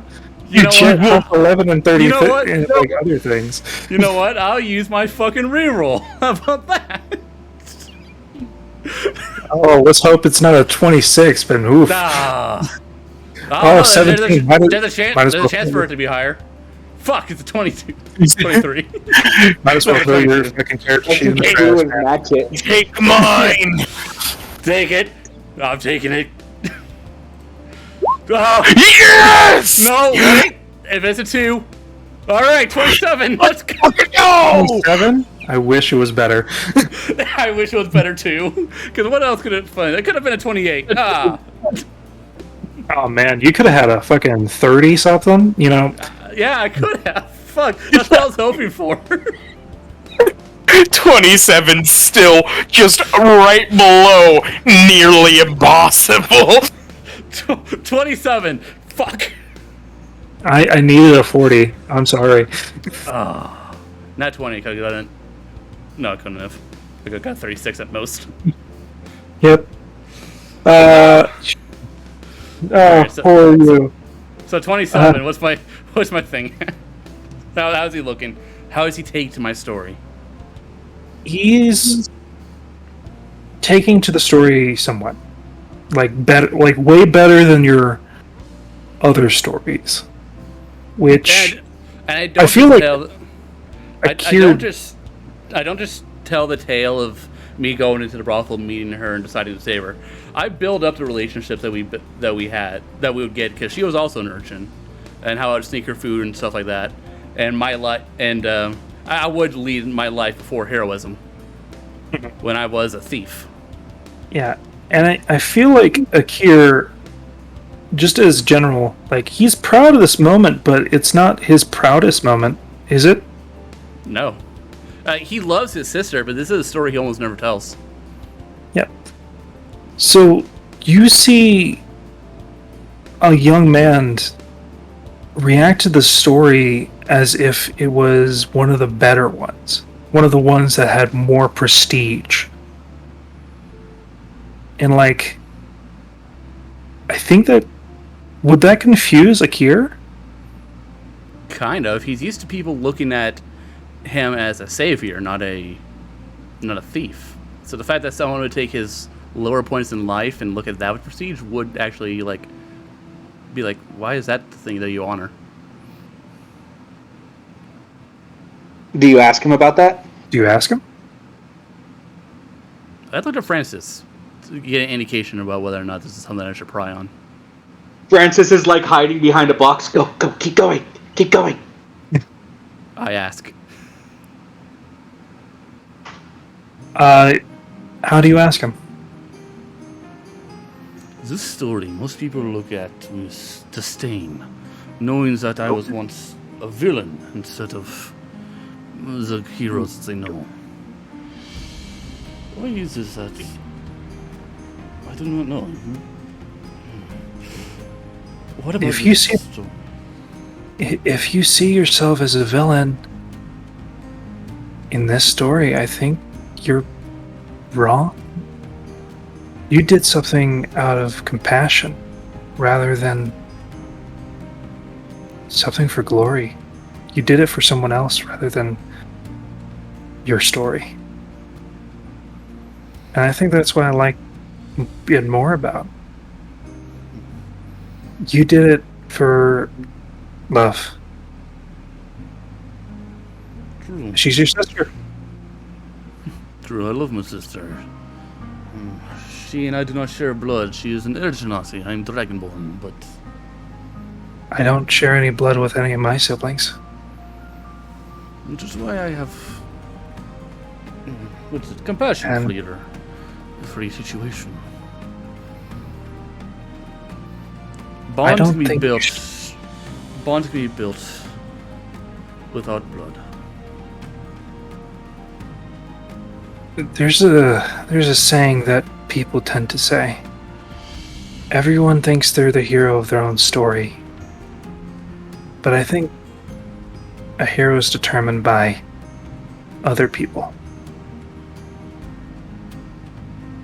Even though you don't see it, I think that was probably the better or the best act of heroism you have. I've always looked at it as something to be somewhat ashamed of, as I stole, I snuck around, and I betrayed to earn her freedom. I mean, we steal. We go around. But we don't steal from people that are in need. We take things to, survive and also to help one another.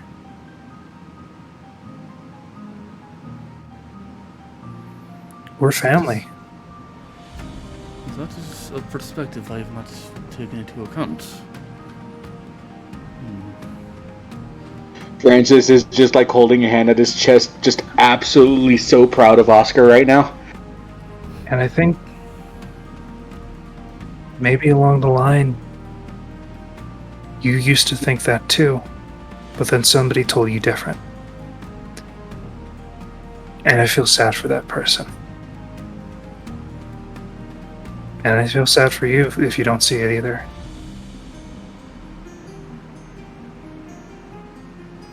And Akir just sits there quietly, taking this in. Oscar has actually left him somewhat speechless, which is rare for Akir. I'm sorry. I didn't mean to be rude. I'm gonna go. Well, it's not rude. You have good point. When did I stop being a hero for the sake of heroism? I would have to think on this.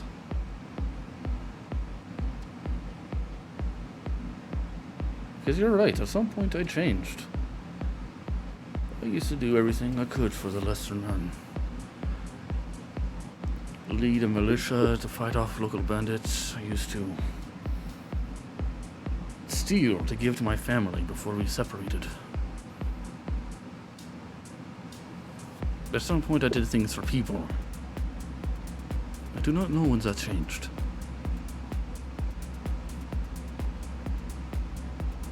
Well, if it changed for the worse, it could change for the better. And, Vickery comes up and, goes underneath his hand like a nuzzle. The true here, and you only hear this. Only me? Yep. If you wish to take the shield,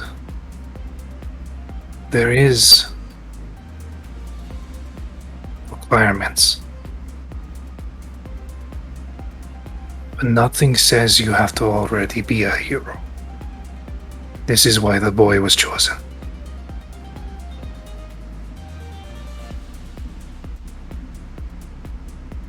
It is a matter of heart, not just mind. Akira will just lightly twirl, or he has like a glass of wine. He lightly spins it so the water starts to swirl, spin. I don't know what that's called, but he does that. He does that as he thinks, and he'll stand. Is it churn? I don't know what it's called. I know there's a term for it, but I can't remember it. But he'll aerate. Aerate? Isn't that like how you aerate it? Is it aerate? Yeah, when you spin it, that's adding air to it. Yeah, when you swish. Yeah, sure. He aerates the wine before standing and giving Oscar a friendly nod. Thank you for your insight, young Oscar. No problem. I will strive to be a better hero. Not for me, not for the title, but for the people. But first I must figure out where I fell. Do you wish to continue this tomorrow? Sure, I have some practice with Buddy. We're going to be doing some tricks. What type of tricks? Weapon tricks or general? With Scrap. Alright. I will be there tomorrow. Alright. Until then, good night. See you, Akira. And Akira will leave the tavern and head for his place. Okay. You head for your place. Francis will catch up with Akira, actually. So, how'd it go? Ah, he was there. You did good.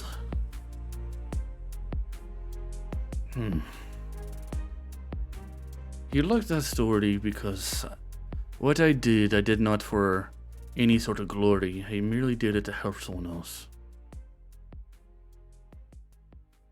And I'm having difficulty remembering the last time I did something like that. Something good, just for the sake of helping.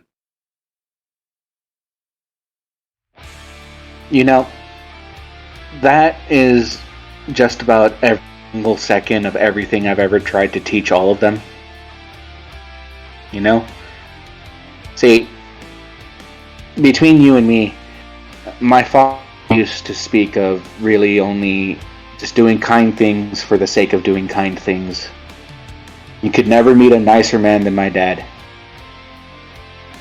He always gave, he never asked for anything in return. Someone needed help, someone needed something fixed. It's actually why I started putting, like, you weren't there back when it was Newland Bay.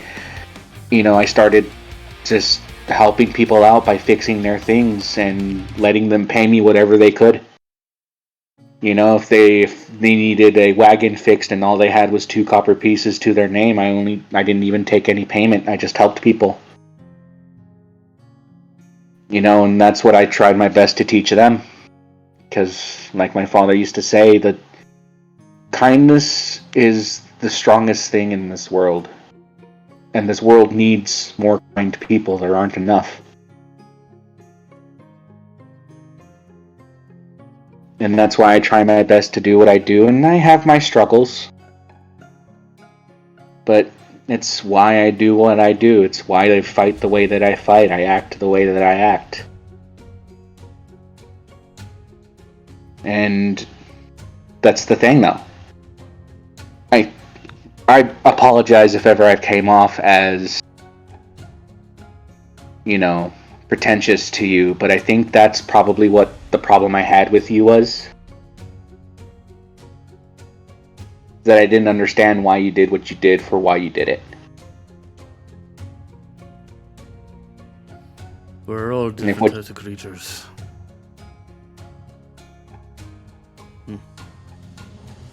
Maybe. That being said, I'm glad this is as well. It's nice to meet you, Akir. Different version of you. Akir the troublemaker. My name before I became authoric, before the Ashbringer, was Akir the Clanless. And a dragonborn without a clan is no one. Nothing. Well, here in Austral, being an orphan leaves you alone. I think they understand that. I will scrounge up more tales of Akir the Clanless for them. I think they'll appreciate that, and I think it'll be good for you. I feel it, too. Francis will give you a very genuine smile. Like, friendship smile. And just like, you hungry by any chance? Do you want to get something to eat?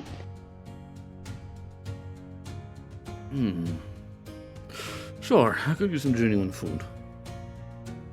Come on, I got this interesting little place. It's like a small little cart serves noodles. Come on. And Akira will just sort of tuck his hands into his coat pockets because it's winter clothes and follow you out.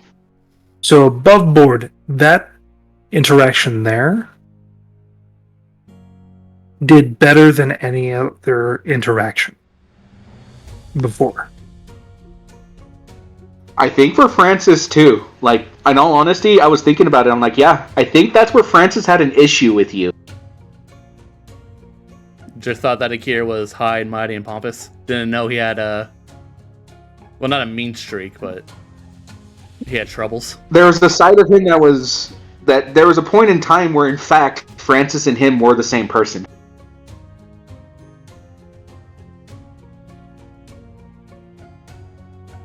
But yeah, Akira will share dinner with Francis and go over some of the other tales that he had while Akira was the clanless.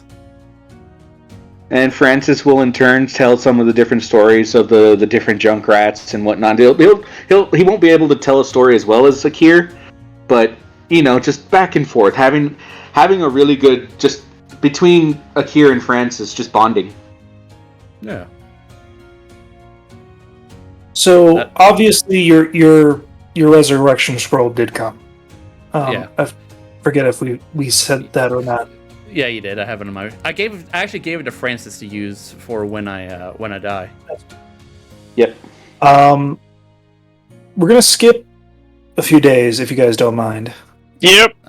I got nothing going on. So there would have been one thing that Francis would have told Holson. Get a job, you hippie. Yeah, no. Francis. I have dad money. I don't need a job.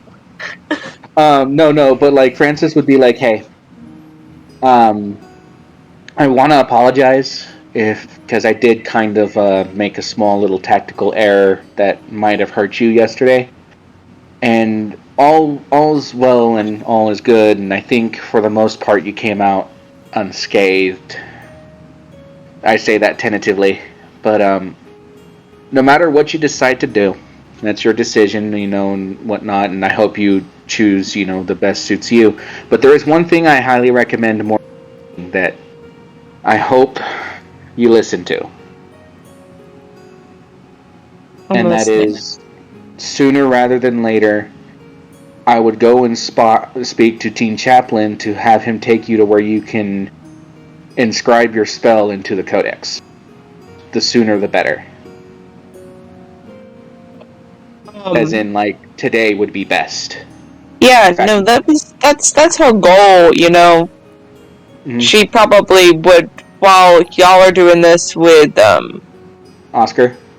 Oscar, because I assume it's going to take a long time for him to... This would have been like early in the morning, telling the whole thing. Yeah, no, her plan today is to go talk to Dean Chaplin anyway, so... Like, we don't have to... Because it's really just a behind-the-scenes, like, kind of chat with me and Lycan, with which person I tend to go with. But that's probably what Holson's... Like, you won't see Holson all day.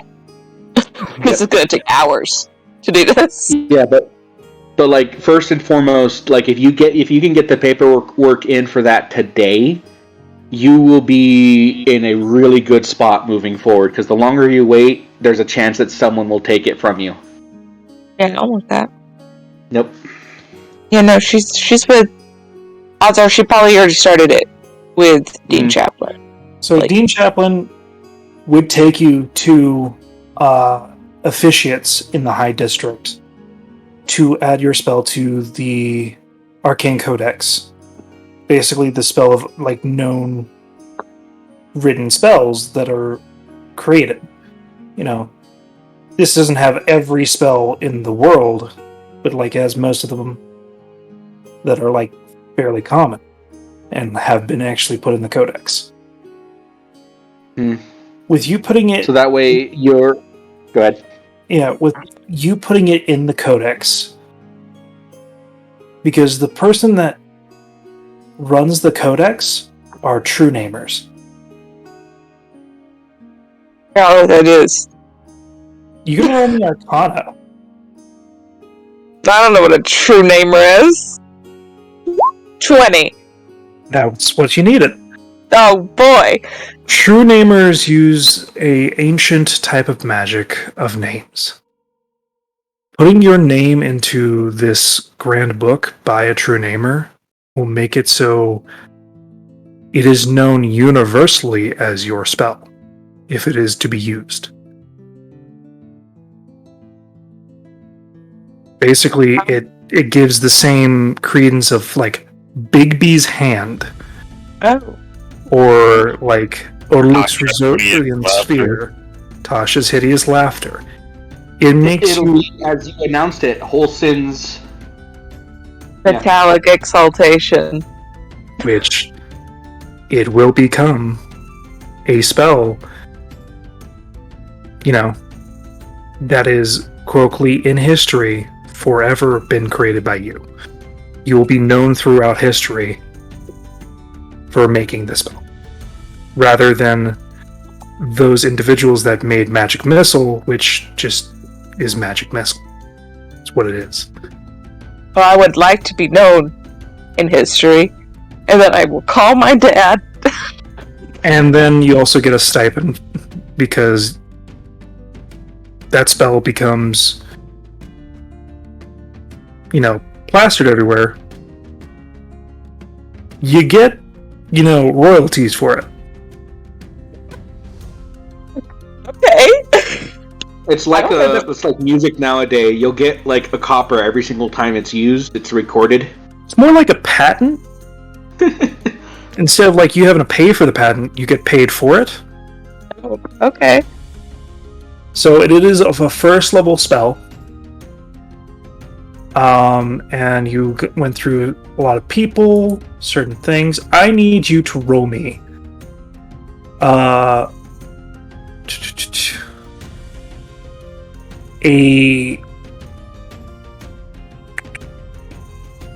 1d4. 1. Okay. You get 1,000 gold pieces. So, fuck! I can buy some paper! Mm-hmm. Does Quill get his... He gets to roll a d6. As a cantrip. He gets 600 gold pieces. Let's go! Let's go buy some paper! He's like, so many paper, so many inks. I can inscribe all those scrolls you gave me. Well, not all of them. I gave him so many scrolls. So yeah, I would There's a like re- to. yeah. There's a reason why Just that is second pursued. place, painting the town red. I would like to get enough to inscribe that spell, so that Will could have that spell if he so wish. So there is a section in Xanathar's that does have the amount to inscribe. Yeah. Yo, do I get any money for being co-creator of the spell? That's up to fucking Olsen. She got the money. Goddamn Gallon left me at 100 gold. I'm sorry. I'm at that much gold too, man. Yeah, Yeah, this is sure. what happens when you like go big baller and go through correct channels and make a spell. I'll You get write paid. it down and give it to Quill, and he'll get that spell for free, essentially. And then I'll give him 200 gold. Leaving you Thank both you. with 800 gold pieces. Yes. Well, thank you very much. I am now up to 300 gold. Gallon's a Oh, good yeah. job. There's quick jobs just to kill things outside of town. Yeah, I mean, I'll fucking take those. Like, we need to roleplay it. Pretty sure Gallon. Francis will say, "Give me one more week. Give me one more week, and I'm so down to hunt some things with you, dude. I just need my new gun." If you just want to if you dedicate for the next 5 days to just killing things, you're gonna roll a d20 plus how many members of your party you put in, and that'll determine how good that job is. Francis will join for just because now's the point in time where he's wanting to get back into adventuring stuff, like actually putting in work. Yeah. As much as Akira would like to join you, he can't because he's working with Oscar, so he'll send Zoro with you. As a healer. So it'll be a d20 plus 3.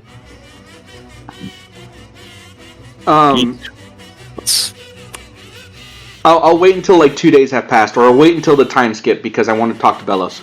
Okay. I think the talking with Bellows will be the last thing we do tonight. That's fine. I know that 2 of you wanted to have a conversation. That's a 20. Cool. Does he get any bonus because Francis is there, or? Yeah, So money, Gallon. Yeah, Per the plus person one, on the group. yeah, the plus Oh, one D20. for every. Yeah, it's a plus Oh, one gotcha, for every gotcha. person. Oh, okay, gotcha. So it's Gallon, Francis, and Zara. Okay. So these will be like easy quests you could do in an afternoon. So they don't pay a fuck ton, but they pay a decent amount. Mm-hmm. All right. It's going to be this times 10 for that one. Hell yeah. 80 gold pieces. That's the Good first stuff. day. Okay. Second day.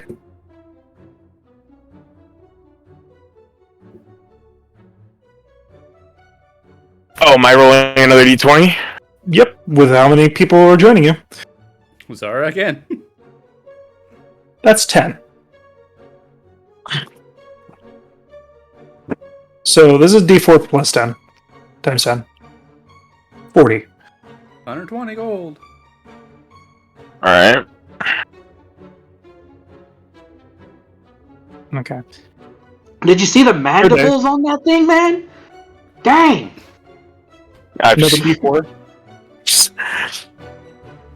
That's 10 gold pieces. Man. You killed giant rats that day. Did you see the teeth on that thing? Man! You're way too happy about these vermin. Francis is happy to get out and doing something. Oh my. Okay. So we're gonna roll because it's 23, it's above 20. We're gonna roll 2d10. Dude, was this another one of those jobs that just evolved into something way more throughout the day? You 100%. It ended with you guys having to kill a deep dragon. So you guys deal with thieves that turn into were-rats. A mischief of were-rats. That's actually what they're like fucking called. Yeah. A mischief. Well, Mischief. thank God I'm a fucking monster hunter. But it's Yeah. also thank God that Francis and Zara have spells. Because those are the only, silver and spells are the only things that stop them from generating. And my weapon is silver. And magical. And So- I do a lot of force damage. So Yeah. this is going to be 2d10 times 100. Poof.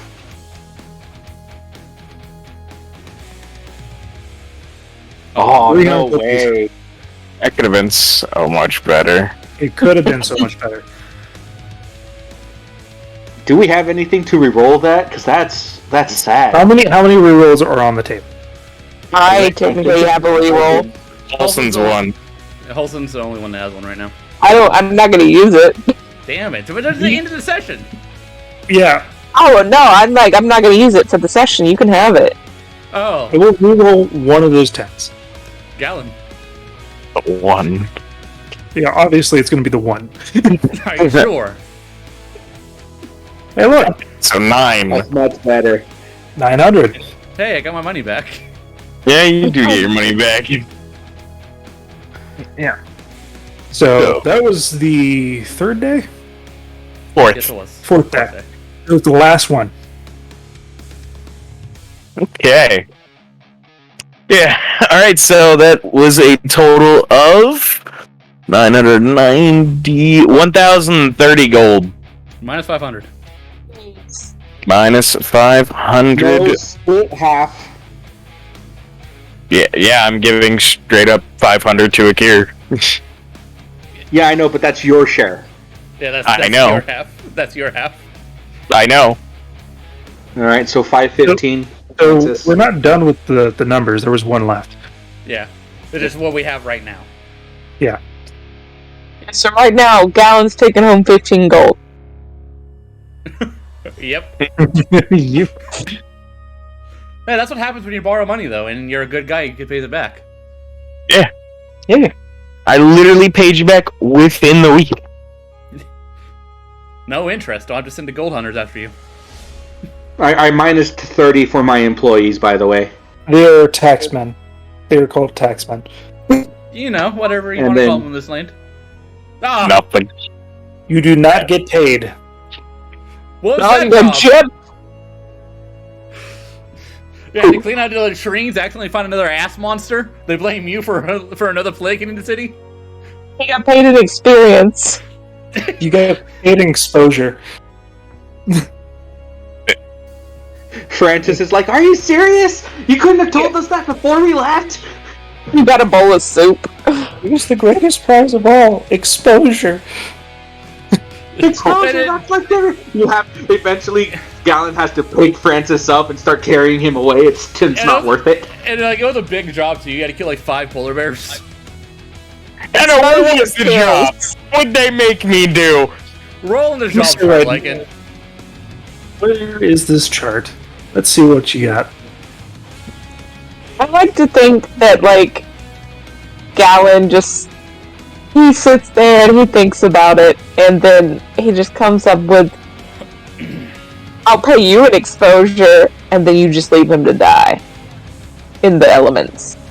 That's dark. That type of exposure. I feel like, Gallon's got a little dark side to him. It could happen. Oh, he could do some dark shit. He tries not to. And then but he's cries good. blood. I don't need Yawning Portal. I need Rhyme of the Fightsman. Thank you. Random encounters.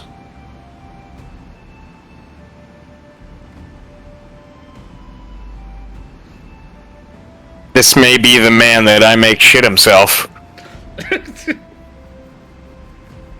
I I cast don't spell. get It's gotta be somebody.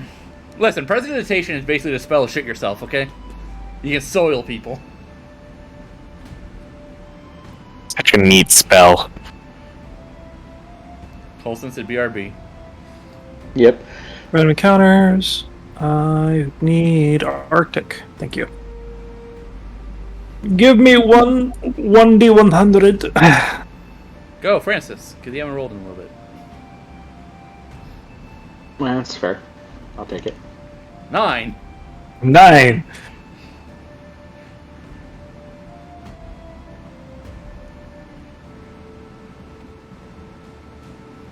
Pretty sure that means like pass. It's gonna What be a is low it? threat. What's It's gonna that be a low laugh? threat.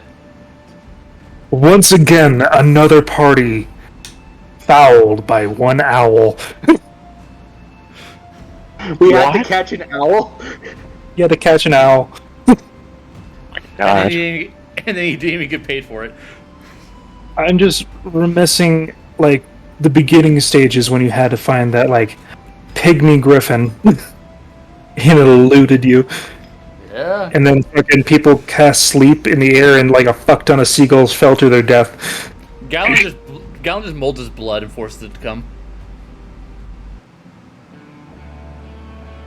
I would be really good at fucking catching.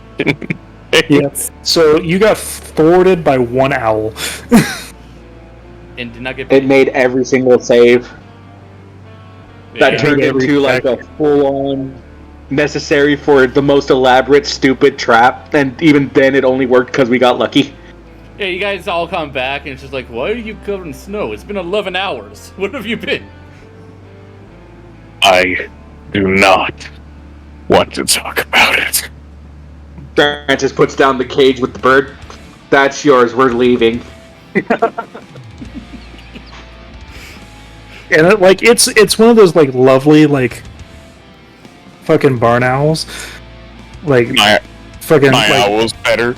Hedwig, or from like fucking Harry Potter, like looks at you, just like does that like fucking bird, like the owl thing where it's like bobbing its head around at Francis. Francis is like, oh, I hope you get out of that cage again. Oh. You gotta make a net trap with your gun. Bolo bullets. Kind of on the spot. Didn't really have the chance to do anything. Zara, not is it Zara? Yeah, Zara is there. She has no emotion. Or maybe now she does. Zara is like has actual fucking scratches on her eyes. That's fine, she wasn't using them anyway. Yeah, just walking normal. Question, is there any kind of taxes towards the Adventurers Guild for these? No. Okay. Just making sure. Oh yeah, no, I'm definitely reporting to the Adventurers Guild about the were rats we took out. I feel like that's a pretty big deal. Each one of these is yeah. Here's a lovely thing. The were rats were fighting another pair of were rats, and one of the pairs of were rats are from the Undercity. They're Gallon. Mm. The Undercity is such a badass name for a place, and too bad I was taken by World of Warcraft. So, okay, so they were actually fighting different were rats. Yep. That was a were rat Okay. civil war. Oh, Francis, we're gonna have to talk then. Because I'm letting those were rats go. I mean, like, if you call it, then we won't report anything other than it's completed. You know. That's your call. Yep. So 5 days will go by. 5 days. I know there's 2 people who want to have conversations with Bellows. I think Akir should get the time. He's had the least screen time out of anybody for like the past 3 sessions. That happens. And And also, if we do my thing tonight, it gives me time to set up a character sheet for next week. Yeah, so you're wanting to talk to Stab me in the Bellows, heart! right? Stab me in the heart, boy! Kill me! Okay. Do you think I can yell at him like that? He'll start to like me less? Yeah. Probably. 100%. Ooh, a very dramatic song came on too, called "The Wildlands." Can't wait for you guys to hear it.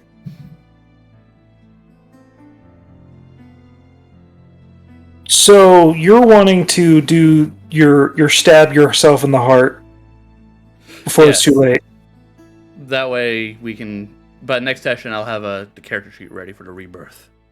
Okay. We start next session with me being brought back from the dead. So next session, so we're doing that then? beginning, the next session's beginning might be a little different than you think it is going to be. I can hope. It's a good place to start and end. Yeah. So. Okay. Next session begins. Mini nuke goes off. I'm gonna change some song for this. Also, Galen, did you get my message I sent you about my dwarf and Vermintide unlocking the mini nuke? Yeah, that he could just fucking boom the entirety of them. Yep, it is so cool. But it's only for the Iron Breaker. Your barbarian can't do it. My barbarian can do a lot. Hey, I leveled up my fire lady. And if you get her right staff and sword combo, she does some really good DPS using all magic, so nothing's resistant. I just like swinging those axes. Oh yeah, also I can speed you up. I can make you attack faster. Oh yeah.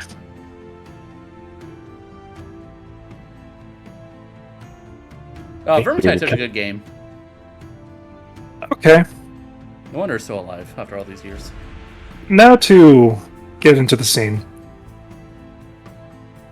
It is winter. It is one of the cold days.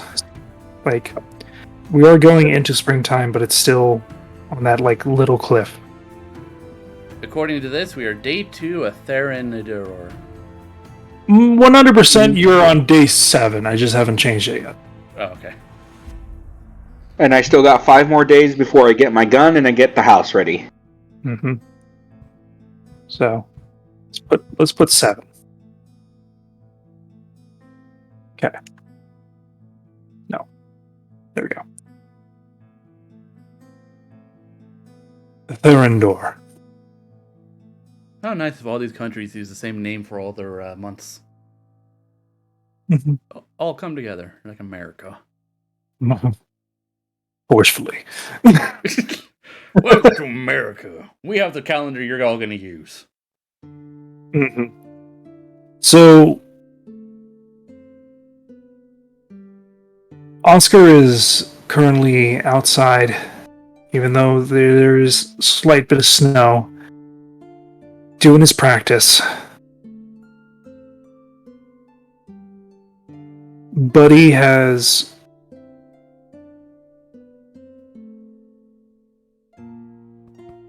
acquired some certain things.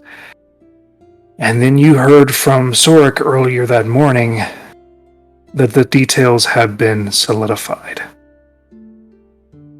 You would just have to bring the boy to Wiswari.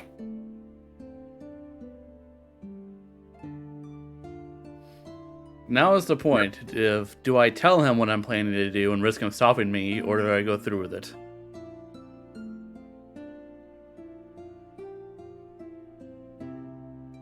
Because Akir is blindingly loyal to Sorik. But he's also currently going through a thing where he's rethinking stuff.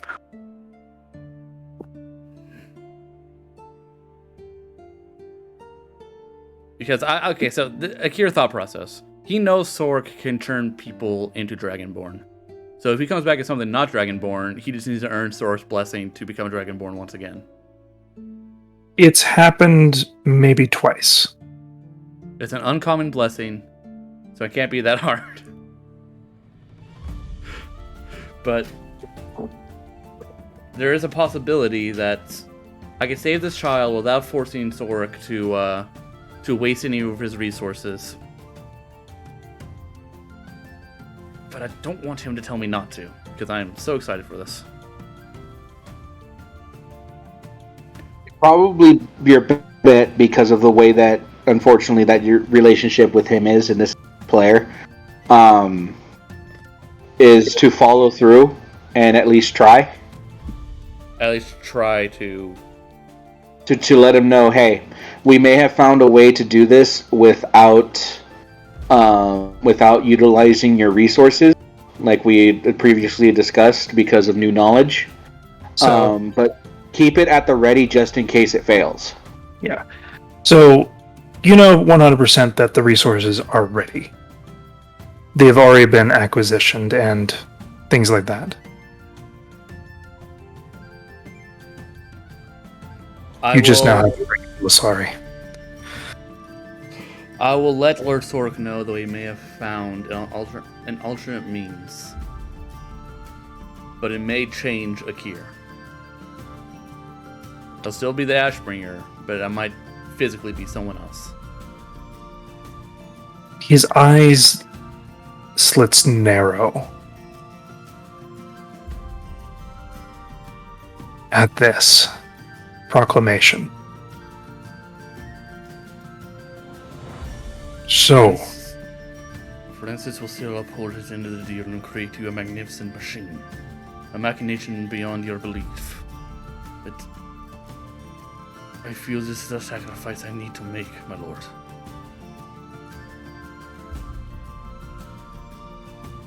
You do know that if it does not work, you will come to me. But if it does, I will lose. If it works, I will always return.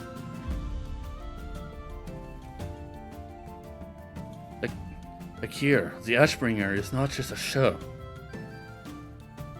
I will always be your Ashbringer. My form does not change that. I do not mean your form. I understand that you will be of my kin for as long as your soul exists. You have the word of this gnome that if it does work, even with the allocations of resources are not used, you will make me this machine. I look to Francis, who was there to give me the advice. No, Francis will just kind of like look to him because he gets what Sork is saying, and Francis is like, I have an out, but I don't want to be an asshole. Francis will be like, because it's Akir helping me with my son, there might be some conversations about what you have me build, but I'll still build it all the same. That is not a guarantee. Francis, look, and this is Francis answering because of the recent kinship that's been developing between him and Akir.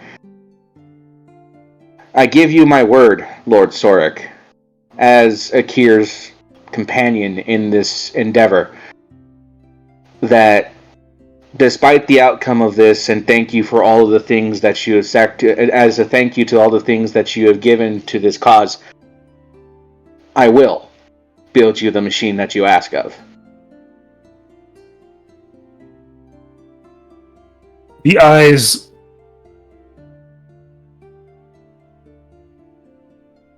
widen a little bit more from that lizard-like slit. Then you may proceed, my Ashbringer. Akir will do a formal bow before the sword. Thank you, your majesty. As always, I will provide you the best possible results. As you always do. And when he leaves the sword, I'll take it and sheath it. You have my undying gratitude, Francis. You have mine. Now let's see what it takes to kill an Ashbringer, huh? Come on. Garland, Orson, do you wish to watch? Yeah, I'll be there. Yeah, sure. It's a bit, awkward watching a person die, but sure. Mm-hmm. As you said, you lost before. I have. It wasn't pleasant. It's never been planned. And this is the only way. As Belos comes. I believe this is the best way without risking killing the kid himself. I hope you know what you're doing. I don't, but that's why I got friends. Galen will nod at you when you say that. Alright, Francis. We'll be in the courtyard. Get your boy ready. I'll get Oscar. And Akir will dress in a nice regal outfit as he goes out to the snowy yard, clearing some of the snow with fire. Mm-hmm. Olsen will also clear some of the snow to try to get to the earth. And then she's gonna take down. You're gonna see, just because it doesn't like ice, like the slippy ship doesn't want any missteps and Oscar be hurt. You'll see for the first time as Belos reaches her chest, says a phrase as a flame extends outwardly from her from her chest, her sternum, as she pulls forth a blade of flame.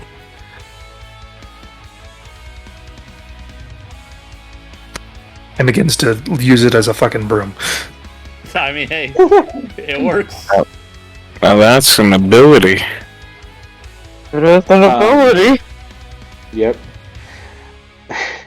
Francis will go ahead and go over to Oscar. Stop studying, it takes lots of concentration. Meanwhile, Olsen as Kier's just fire breathing the snow away. Yep. Olsen's just using produce flame to just heat up little bits of the grass to where she could sit down and I got a dumb idea, Lycan. What's the dumb idea? I want to make a snowball and use my metallic breath weapon to launch it at Galen. Oh my god. Why not? Hey, I'm about to die. Fine. In case you want to know what a metallic breath weapon does again, Voganeer. It's the one where something can be pushed 20 feet away. 100%. If it hits him, it's gonna take. You're gonna take damage. I'm fine with that. Okay. What do I need to aim? You. There's no aiming with the cone. You have a direction. So there's a DC. Galen has to hit that DC. It's the dex save. Strength saving throw. Hey. Oh. And then followed by a Constitution saving throw. Hey. Oof. Hey! The world works out sometimes. I said produce flame, it's create bonfire. I'm not incapacitated, but boy, do I get my ass knocked down. Your ass is fucking you get hit in the back of the head and you house. Somehow you fucking flip. Your ass is glass. How much You get hit in the head and the fucking hit. There's no damage, it's just his pride. You do a front flip and land it. If there was a natural one, I'd say half of your fire breath weapon. What the fuck? Listen, for as long as I've had that, it has never once been able to do anything to anyone. Oh look, it's a snow gallon. I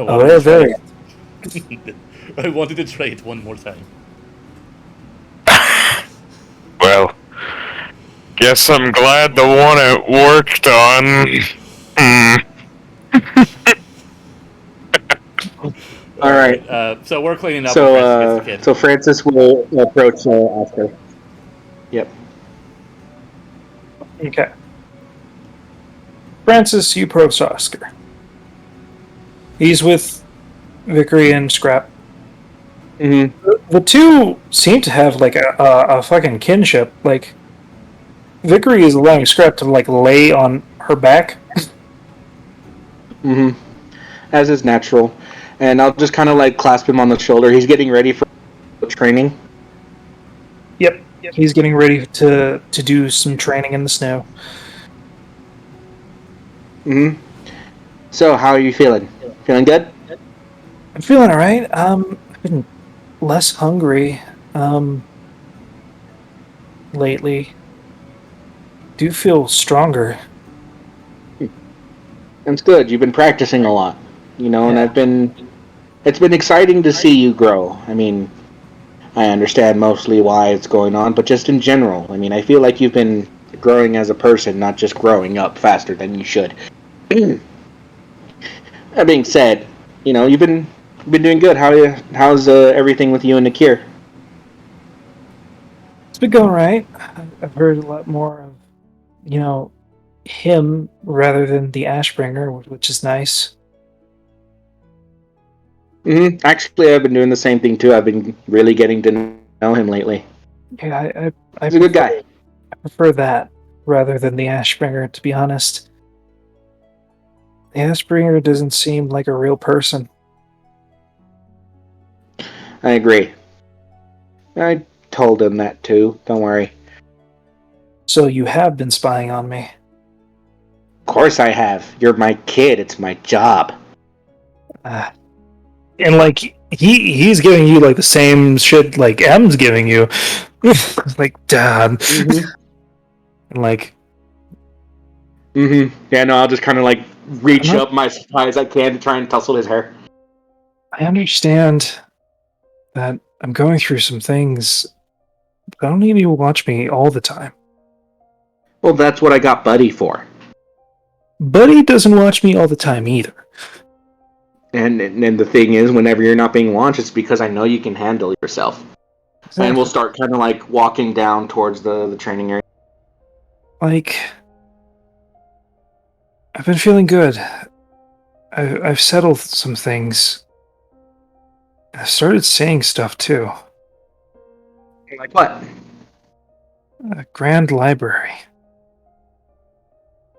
It had a lot of things in it. I also saw an old man. Kind of looked like Pops. And you know that is the term that all your kids use for your dad. Francis kind of like thinks for a second. Did he say anything?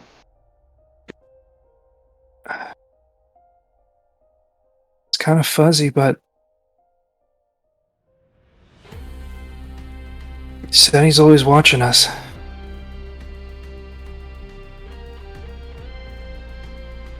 Francis takes in a deep breath as he knows what's going to happen. And he's like, yeah, I think that's why we've been so lucky. So we got Pops to always keep an eye out for us, right? Right. Pops and everyone else. Mm-hmm. So what's going on? And like he sees everybody in the courtyard. By the way, mask definitely off. Definitely on or definitely off? Off. Off. Okay. You do not need to be making this kid freak out anymore. And like, he sees everybody, and then he sees Akir in the center. Francis just goes, he's been really interested in sparring with you again. Okay. And now Francis will kind of like stand in front of him, kind of like straighten out his collar, stuff like that. Now, do you trust me? Yeah.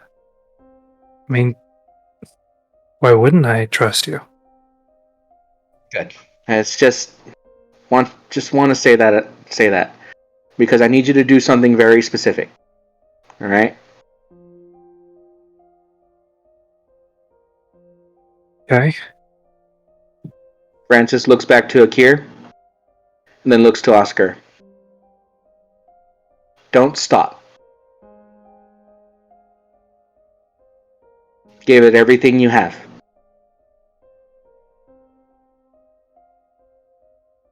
He can handle it.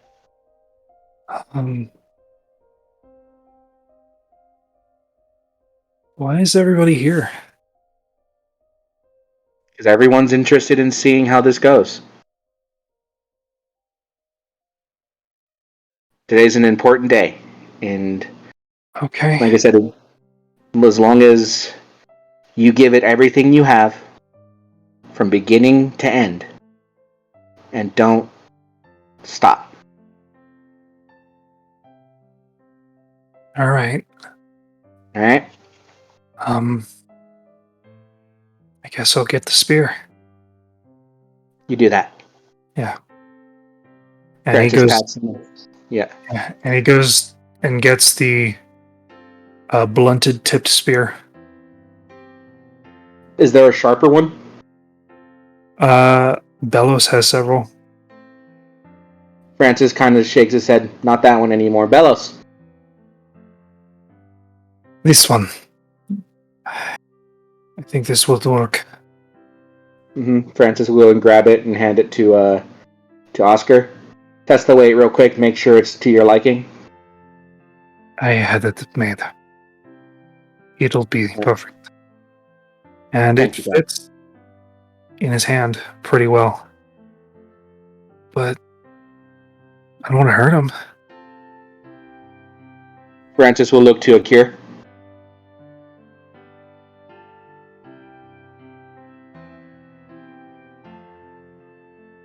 Make you muted.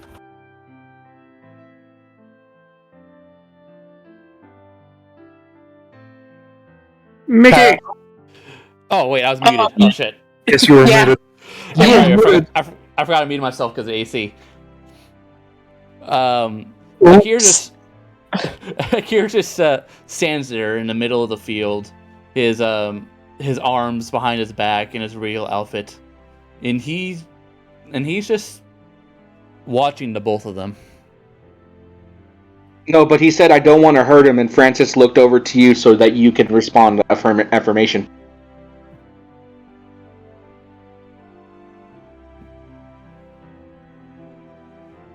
I do not believe. And he just closes his eyes and takes a deep breath. I do not believe that you will be the one to slay the Ashbringer.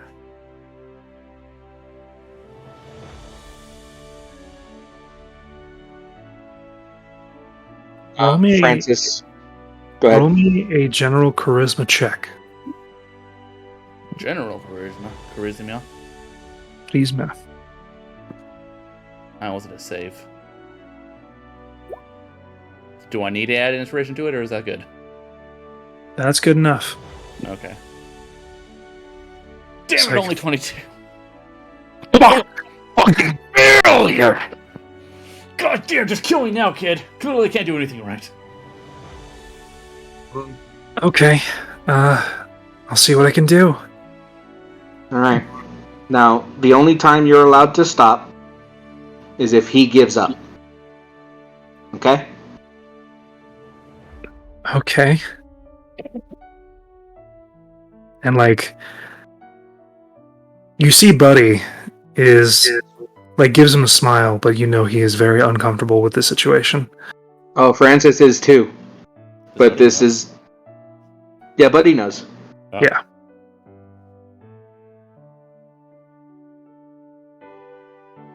And he looks back to Buddy. He's like, show him what you got, kid. All right. And he goes up and gets ready. Akira has his sword in his hand. He looks down at the Flamberge, and then up to Connor, up to Oscar, before just before tossing the blade to the side.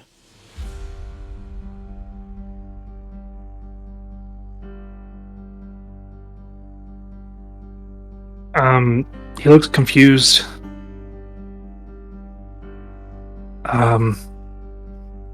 Akira narrows his eyes at him, his head tilting downwards as he shrugs his shoulders and his fiery wings spread from his shoulders to spread out wide. Francis is on the sideline. Don't let him intimidate you. Show him what you got. Yeah, you see, he is slightly intimidated, but he guards up, readies himself anyways. You have taught me much, Oscar. I believe more than I have taught you. This will be a trial. I pray you have the heart to see it through. He looks confused, waiting for you to pick up the weapon. I do not, as I walk forward to him. You need to pick it up. Do I? Yeah. Do you know what it means to want to protect everyone around you?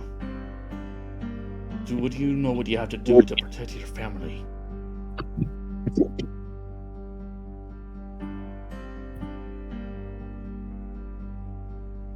I'd like to think I do. Then show me.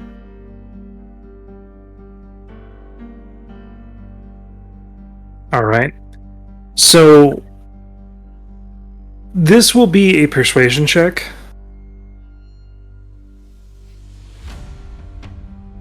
Just to, I don't like that one. Yeah, 21! 21. Alright. He will strike first. Out the gate. Let's go. And I will. And Akira's not dodging, he just has his arms spread out. Akira just has his arms out. Embracing. Okay. So that's 2d6 plus a d12. Plus duty 12. No, he gets an extra d12 when he crits, not 2d12. 2d6. Good plus damage. 12. Oof. Amazing damage, but So that is going to be a plus 2 to those. 13. So 13 points of damage as he cracks you in the ribs with the blunt end. As he hits me, Akira will just stagger back a little bit. But he'll continue standing up and take another step towards him. Alright. It seems like you're holding back. You know what the shield demands from you. You know what you have to do. Okay. So, this is going to be a contested thing. You're going to, instead of doing attacks, roll me persuasions each time. As your health gets lower, the persuasion will be higher. Oh, well, what was it last time? It was 15. Oh, well, now it's 24.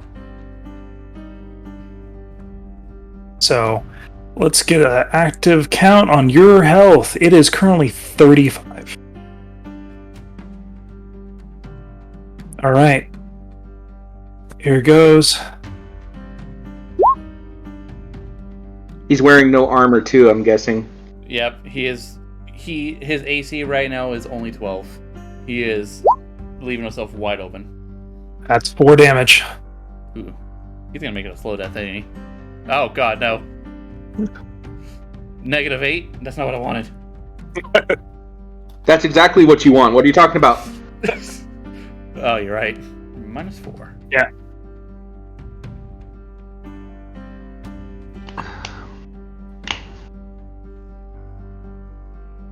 Okay.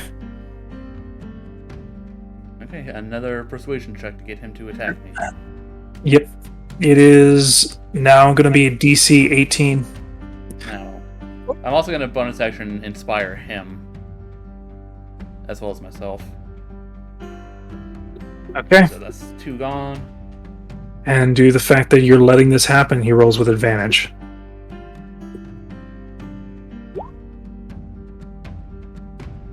Are you serious? I mean, it's 12, but it still hits. But are you really?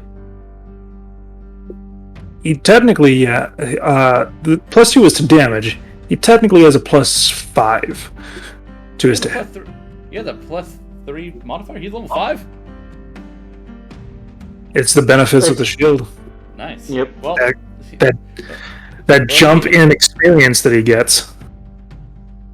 Well, he can add it. Oh, add the inspiration to his damage. Add the inspiration to his damage. That's D8. Yep. So that's 8. So that's going to be a total of 13.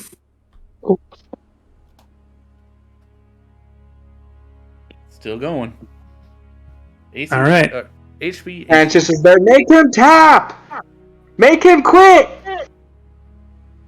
The DC is now 20.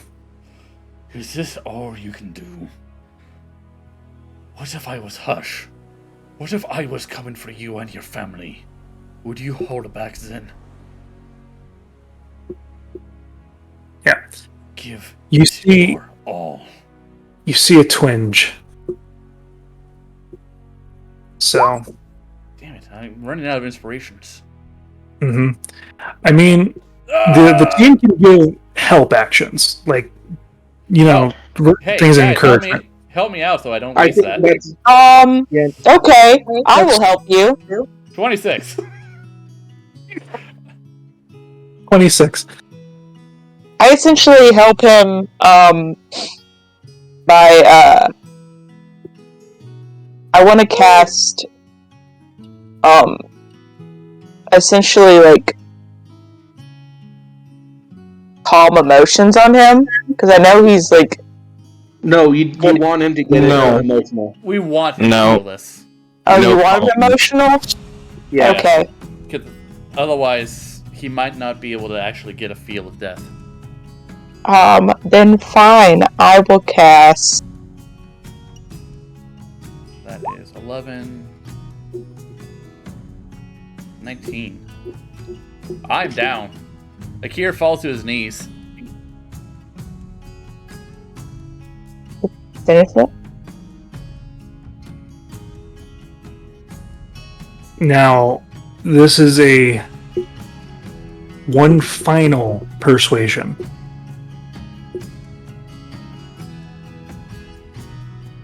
The DC for this is 25. Oscar. I would give anything to save you and your family. Now you may have your taste of death. And Akir just holds his arms out. And I will help with persuasion. Do not deny him this, Oscar. It's an honorable death. This is. 25. Oh my god! Barely. I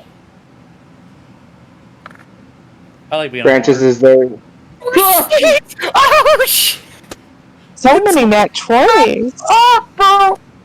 So, I will now narrate what happens. Okay. I'm gonna mute because AC. As you take 13 points of damage. And I'm going to change the music.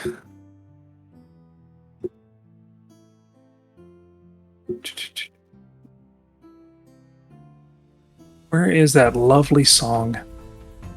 Yeah, no, Francis has the scroll in his hands, ready to call out Epoch's name and run over to Akir. Nope, don't want this one. I need a specific one.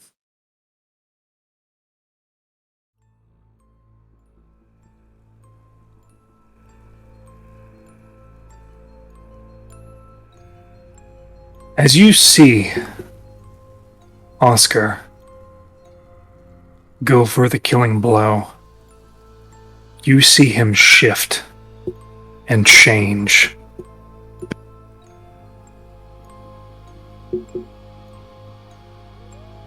Gaining a solid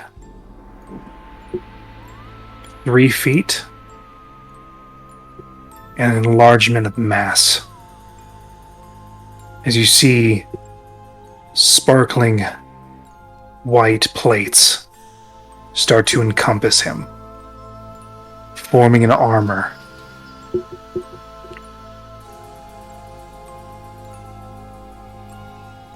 As the spear becomes gnarled,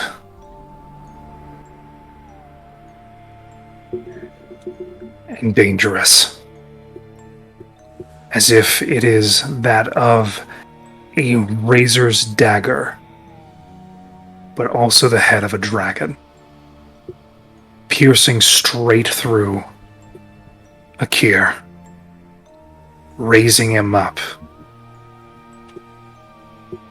a solid 3 feet off the ground. Given my 7-foot demeanor, that's impressive. Mm-hmm.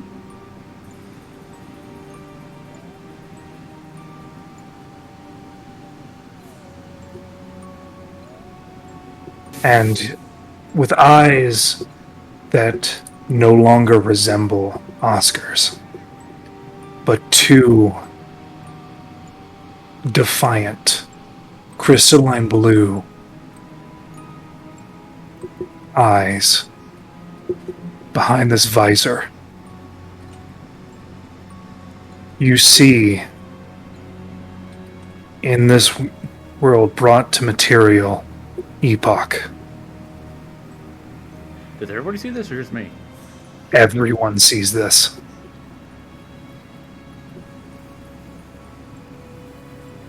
And he looks to you and says, I guess it's time for our duel.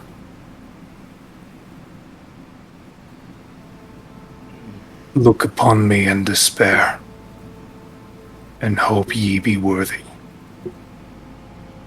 For if not, I will add you to my horde. Those who aid him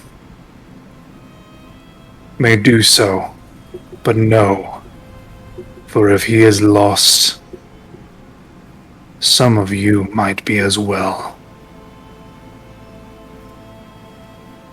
And you see a shift as a whip of wind cascades against everyone,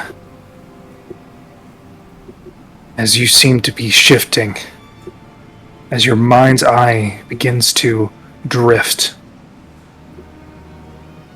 as you enter, it seems to be a mirage, no, a torrent. Inside you see a lavish structure, molded and encased by ice, where there is a pit that you stand in the center of, a coliseum.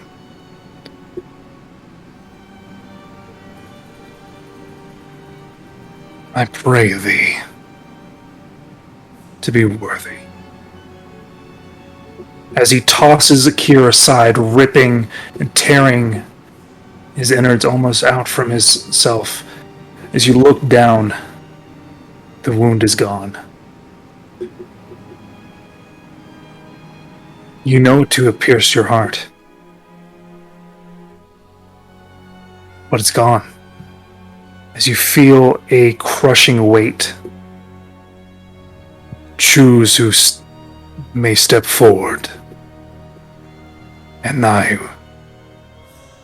shall come back at thee, henceforth in equal stakes. Akir will stand weakly, legs shaking, as he looks around to his companions.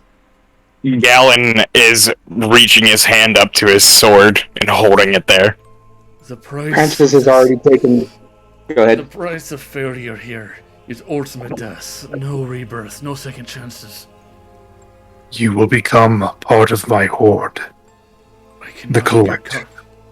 I cannot, in good conscience, ask any of you to partake this from me. But Francis I will looks stop to you a. if you seek my aid, because I think I need help. And Francis immediately takes a step forward, and it's like, if no matter what happens here, I'm still will always be there for Oscar. It's my job to be there for you right now too, because I believe you to be worthy. As I'll go ahead and summon up the shield, or not the shield. I'll activate the backpack as I go up to him and give him a cure wounds, and prepare for what's to come. Or It's am I at Francis max is health? standing alongside the cure for this. Huh? Yeah, what's my health at? Your health is at full. Woo. You are now in the mindscape of Galen will draw his sword, step forward. You don't need to ask. I will fight by your side. What about Holson and Bellows? Olsen has been sitting in the grass his entire time doing nature stuff. Since her mother is a cleric of nature, she understands prayers for that thing. So she's been, like, low-key praying for you this entire time. But also, as he, like, asks for people to, like, vouch for you, she'll stand up and he helped me when I was in need, so I will help him. And just have her sword, like, apparate in a non-threatening way. Are we gonna fight like an ice Holson with a blute on her back? and like you Blute's see, like, there. Blood has shaped his like head in the way of like an old school, like cartoonish knight. You With, go like, in his eyes chest. up. Mm-hmm. And finally, And basically- Bellows. Does she jump in, or she? She She pulls her halberd. I've had a lot of frustrations in the past couple of days. This group, I think, will benefit from my intervention. Always. And asked him, you could almost see like what looks to be a smile in the eyes. I reach my hand out to grab my my sword. Do I have like an opportunity to get any armor, or am I stuck at 12 AC? You can put your armor on, yeah. Sooner than the mindscape, I will form my armor around me. It does. And your sword comes to you. As you see, digging their way, crawling and breaking through the ice, a number of epochs with different sets of skills and different abilities. Two of them you see and that looks familiar. Of course. One of them looks to be holding two blades of psychic energy, while another pointing out a sword of a similar shape to one Xeno.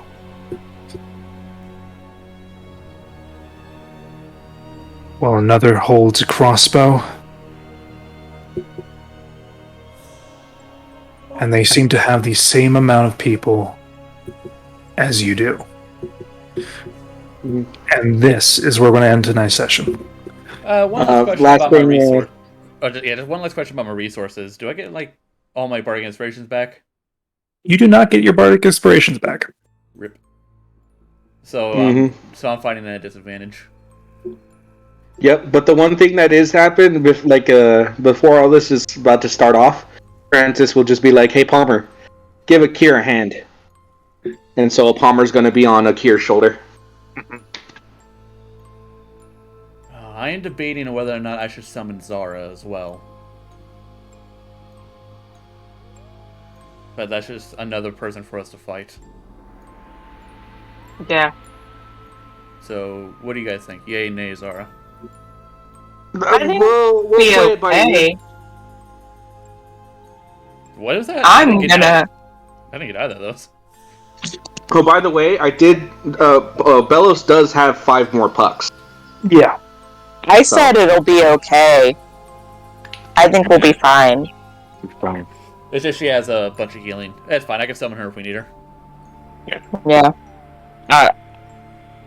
I want to say just one more thing that Galen would say. Like, he walks up to Akir, puts his hand on his shoulder and says, "You know, if we die here, I'm glad I was by your side. By all of your sides." At the very least, if we die here, we'll still be helping Oscar. We're not dying here. I refuse to die for Have this. some confidence. I mean, I'm dead. I'm dead. I can see my body over there, but I said, Die again. I said if. Now's not the time, guys. But